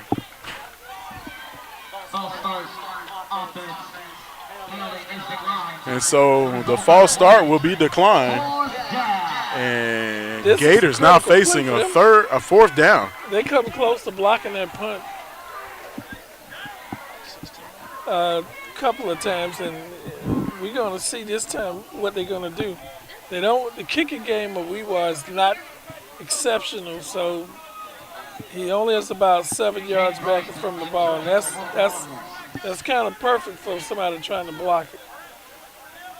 And Coach, this is a dangerous situation if you try to send a guy to block it because you don't want to run into the kitchen. That would end up in an automatic 1st down. The back deep is Croston for the Marauders. Kick is on its way. Fielded cleanly. Good job. And Croston trying to look for some room. Going to shake a defender, looking for the edge. And he's going to pick up a pretty sizable return. And the Marauders in business. And so Maclay will take over with excellent field position, 1st and 10 on the Gator 21. Boy, that was a crucial defensive stand by the Marauders, keeping them backed up against their own goal line and not giving up a 1st down. And now they're in perfect field position and kind of put some distance in the score from the Gators. So Maclay scored very quickly, and you see what Wewah's offense is trying to do by eating up crucial chunks of clock, and it just didn't yield anything for them on that last drive. And so now Maclay has an excellent opportunity to get some insurance here as they cling to a 2-point lead. 24-22 is your score. 7 minutes left to play in the ball game. I wouldn't be surprised if Coach Raymond tried to run some of this clock while still trying to score. And so Grant from the shotgun, twin receivers either side. And Grant once again going for the end zone and just over the fingertips of Grayson Oberste.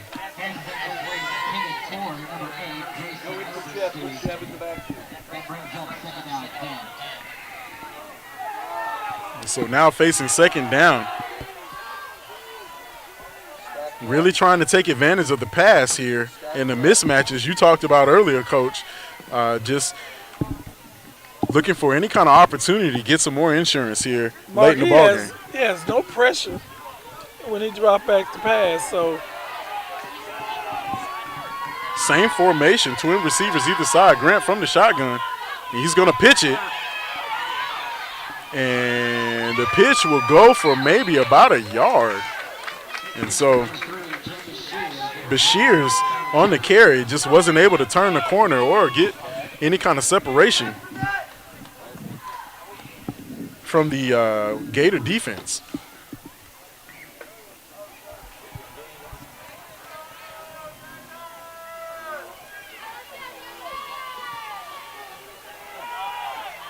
I'm looking for a flood rolling out Grant. It's been one of the more successful. Man comes in motion. Going for the end zone, and that looks like too much bump and run, and that's going to draw a flag, and I think that'll be pass interference, which will result in an automatic first down. We'll see what the call is. Pass interference against Wewahitchka, and that will give the Marauders a first down.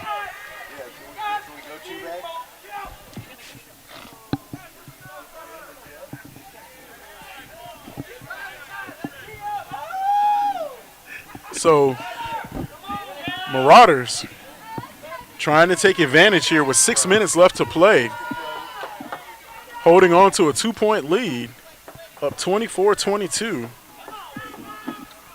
And now having themselves a fresh set of downs in 4-down territory as they're going to have first and goal from the 10. And so, Coach, we've got Hutchin all alone at the top. And there's a running play, and that's going to be number 2. Jim Mura is going to grind out some yards here, and he's going to pick up about 3. Mark, you want to score and eat up some clock, and the running game will do that. Will certainly get that done. So that's going to bring up second. That's going to bring up second and goal from the 8. And Maclay really trying to find themselves in the end zone here. See if they can put the game out of reach with 5 minutes and 30 seconds left to play. And once again, from the shotgun, man coming in motion. Grant's going to take the snap, and he's going to hand it off again. And there's some hard running by number 3, Bashirs, and that's going to be good for a Marauder touchdown. And Maclay gets the added insurance that they were looking for. Score is now 30-22. And Coach, this is. You want to make this point so this will be completely out. You get be 2 scores behind. Yeah, you don't want to give. That long snap is going to be very important. So Tucker Hicks on for a crucial extra point.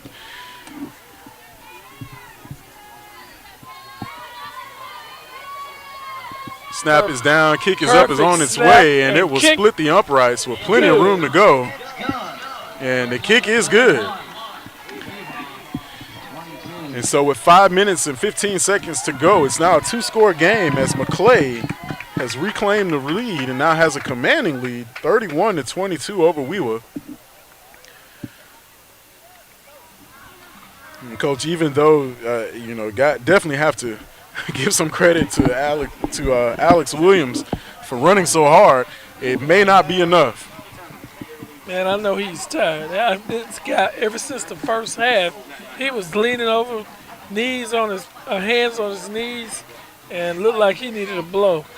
But every time he touched that football, he ran hard. And then you had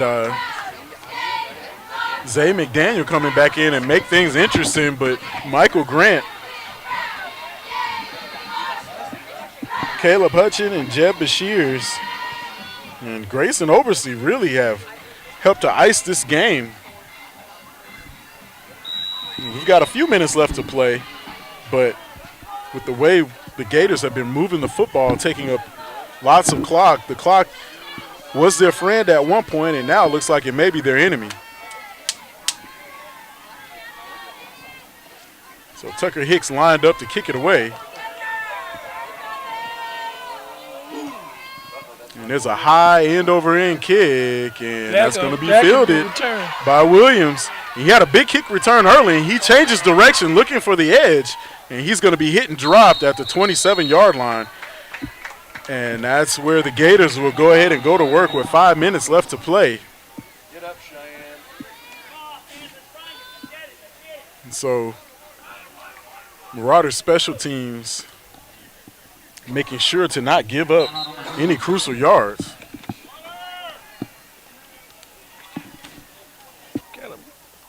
We have a break, Mark.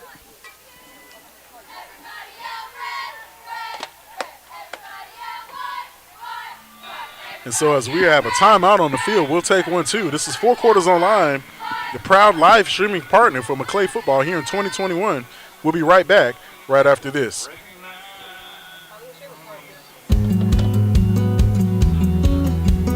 My name is Hannah Jose. I've been at Maclay since the 9th grade. Instantly, when I came into Maclay, I was connected with teachers, mentors, peers that helped me have like one of the smoothest transitions.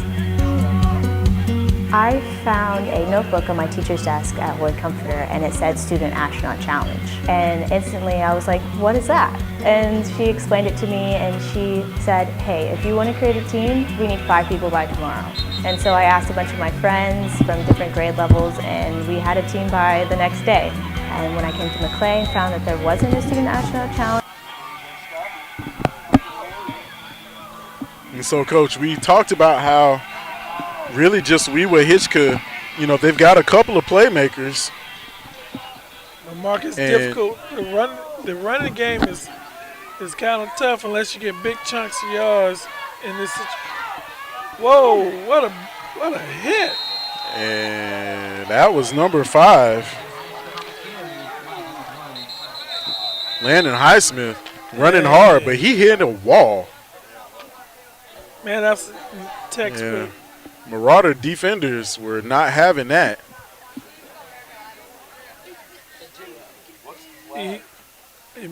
What is that? His ankle? And so we've got an injured player on the field, and so we're going to pause and take a break here. 4 minutes, 53 seconds left to play. 4 Quarters Online, proud live streaming partner for Maclay football. We'll be right back right after this.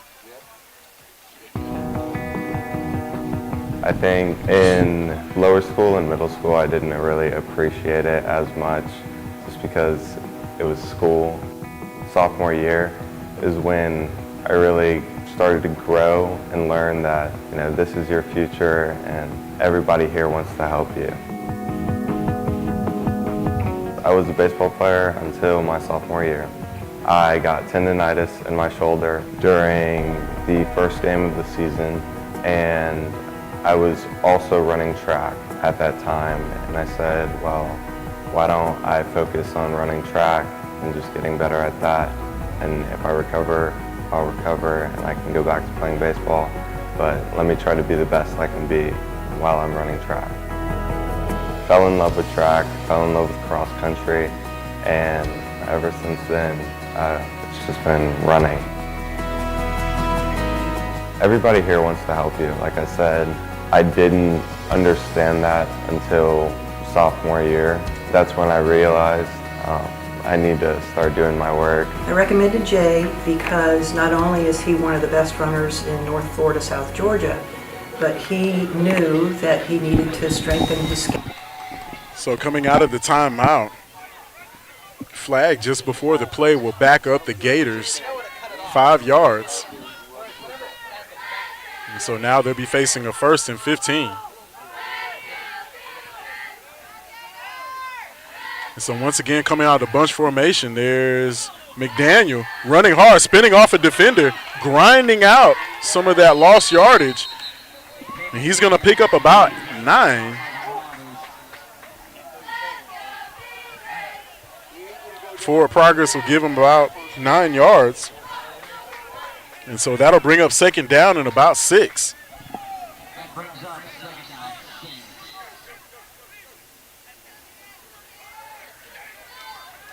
And so Gators, as the clock trickles down to 4 minutes, Coach, it looks like they got just enough time. But with Maclay making this a 2-score game, clock is still a factor for Weaver. It's a big factor. So Williams once again from the direct snap. That was a tough hit inside. And so he's going to pick up about 2 yards before he's hit and dropped. They're making up that yardage, and he's going to keep doing what they do. And so Gators letting the clock run.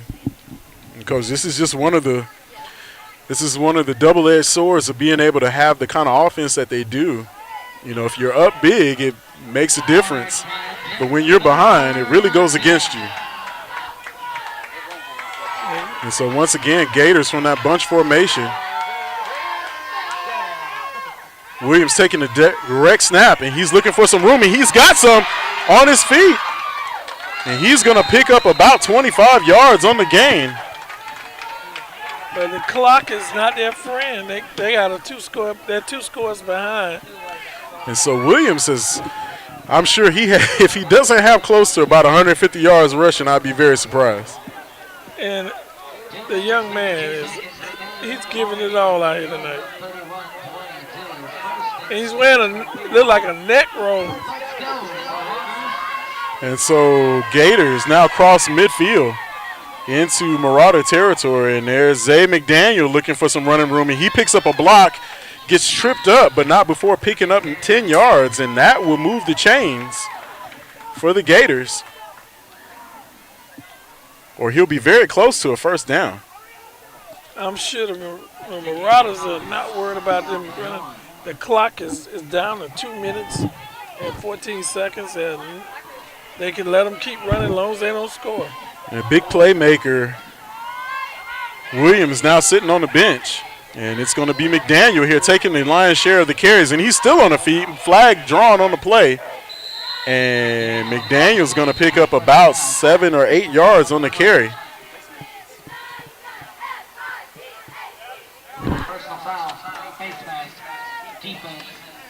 Yeah. Wow.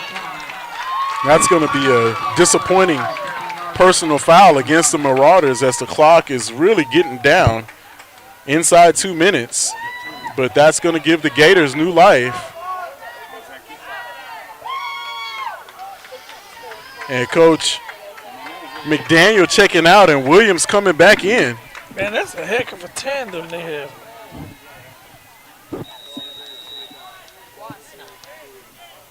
And for the Marauder defense, this is not what you want.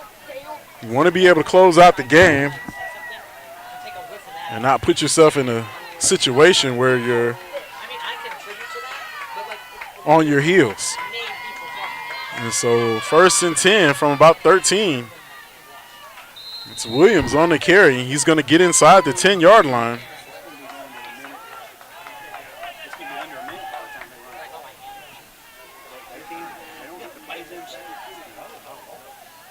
And so Williams checks out and McDaniel checks in. Maclay defense really trying to stiffen up here with a minute 15 left to play in the ball game. Man, they're running plays like they got a 9-point play. And so taking a direct snap is going to be McDaniel, and he's going to be hit, makes a second effort, and it looks like he's going to get just across the 5-yard line. And so timeout is the call on the field. 57 seconds remaining in the ball game.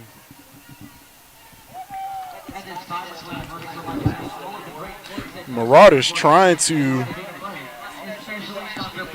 take advantage of the pause in the action, but Coach, really for Maclay, this is really a must-win for them. Yes, if they have any hopes of making the playoff, they got to win this game today. Yeah, and I think they're under a minute away from being able to put this one on ice, barring a miracle by the Gators. But definitely got to tip your hat to the Gator offensive line. They made it a tremendous effort here tonight, despite being shorthanded and fighting through the injuries were McDaniel and Alex Williams. And really, when you got small numbers like this, it just shows how much of a heck of an effort it really is. Yeah, they're putting on a good show tonight. They're playing real tough. They hadn't quit. They're doing whatever they got to do. They can't pass the ball, and they're running the ball very successful. So third down and about 6 to go.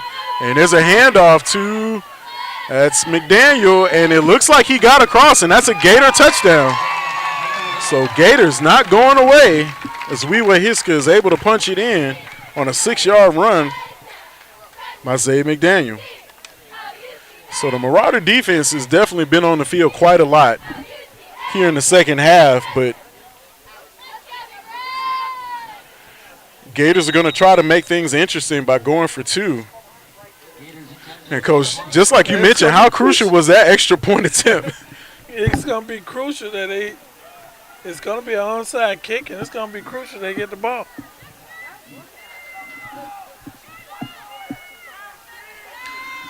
So a big 2-point conversion attempt coming up here for Wewah. And a big hit in the backfield. Running back makes a second effort, and I'm not sure if he got in, Coach. Official signals touchdown. And Zay McDaniel gets across the goal line.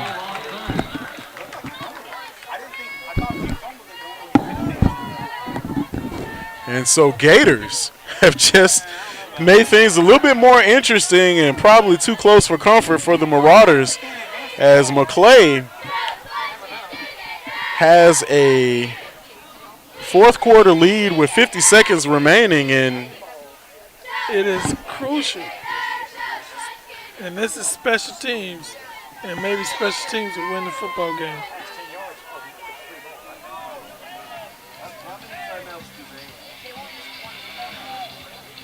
And so timeouts are definitely going to be a factor here. Maclay really needs about they really need 1 first down in order to put this game out of reach. But for Coach Raymer and company, they did not want it to be this close so late in the ball game. There's mistakes.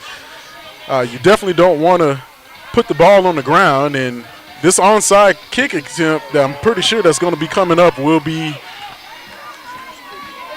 crucial.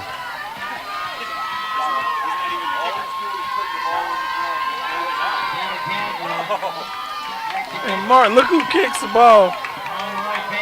One of the best athletes. And so looking on your far side,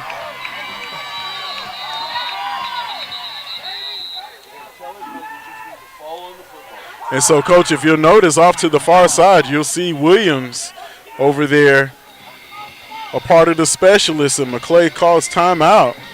Want to make sure got the right personnel in the right spots here. Did you think when this game started we'd come down to this onside kick? Man. The Marauders still not out of the woods. They'll need to run a couple of plays and pick up a first down in order to ice it.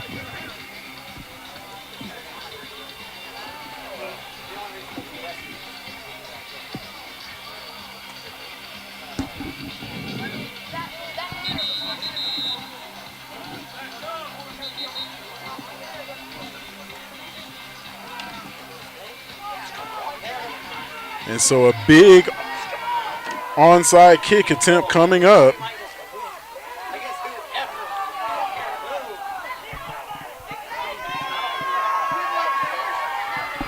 Gator fans on their feet, Marauder fans on their feet, and this once again we got ourselves an exciting ball game here, Coach, going down the stretch.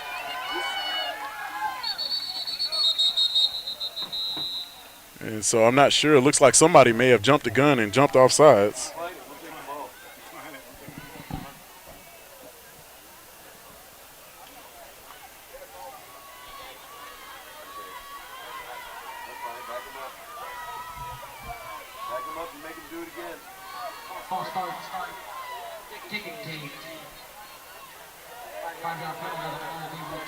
And so the false start will back up the Gators, and they will re-kick it.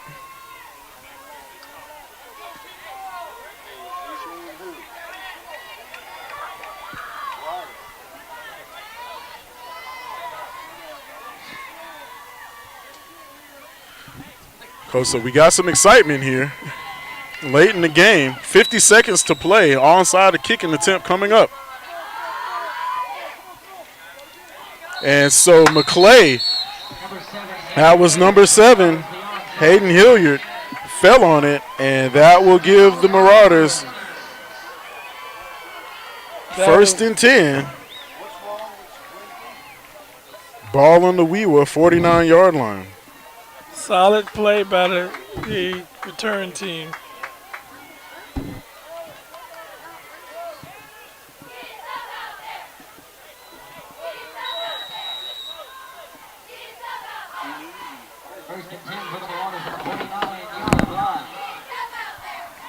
And so just past midfield, the Marauders here.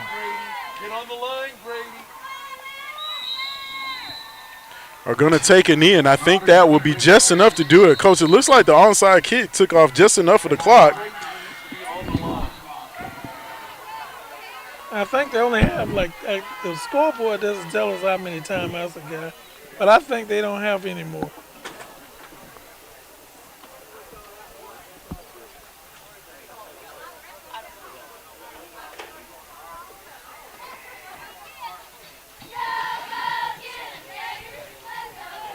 You know, once again, timeouts are crucial.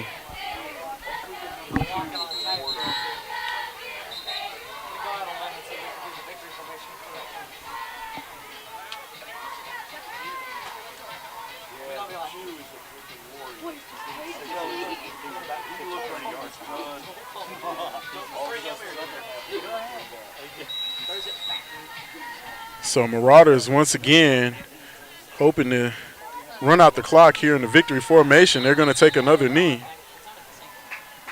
And clock will start to run.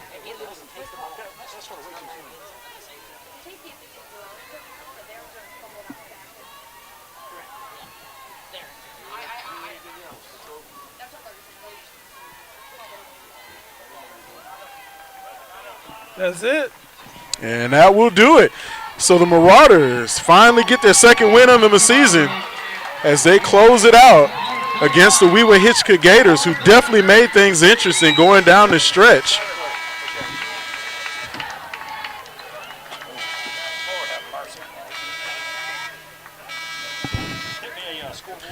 And really, coach for Maclay, they were able to do just enough to win, and a huge defensive effort to keep the Gators off the field. To get the Gators off the field midway through the fourth quarter proved to be the difference here. Definitely want to give a tip of the cap to the Wewah offensive line, and then exceptional playing by Alex Williams. But, man, Bashir's, Caleb Hutchin, and Michael Granning, their offensive efforts were just too much for Wewah here tonight as Maclay picks up a crucial second win on the season. And for Coach Raymer, this is you get the W how you get the W. Yeah, you take it any way. A win is a win. And 1 point, 50 points, you still win the football game. And I thought that even though the defense struggled a little bit, they played when they had to play, they stopped. They got to stop deep in their territory, allowed the offense to run out the clock And look, you know, you can take this and build on it for the next game, which is next week. They play Mariana, so I'm sure Coach Raymer can go to the film and find a lot of things that didn't go right. But going back, the last thing you say is we won the football game.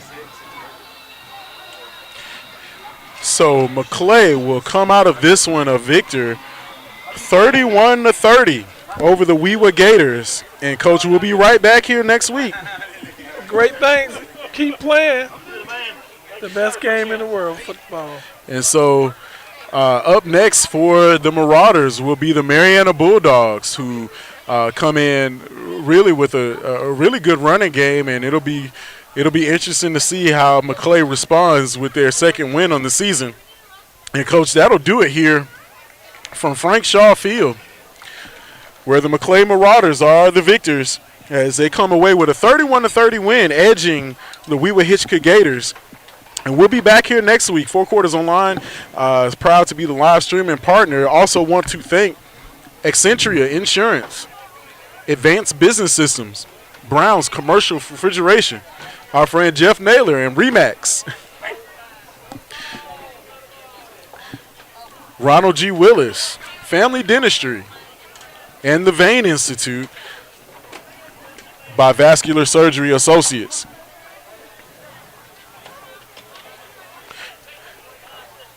And so that'll do it here. And, Coach, we'll be back here next week. I'm looking forward to it. Yeah, I'm looking forward to it too, Mark. I want to see how they progress. They had a tough loss last week and came back here and won a tough game, a close game.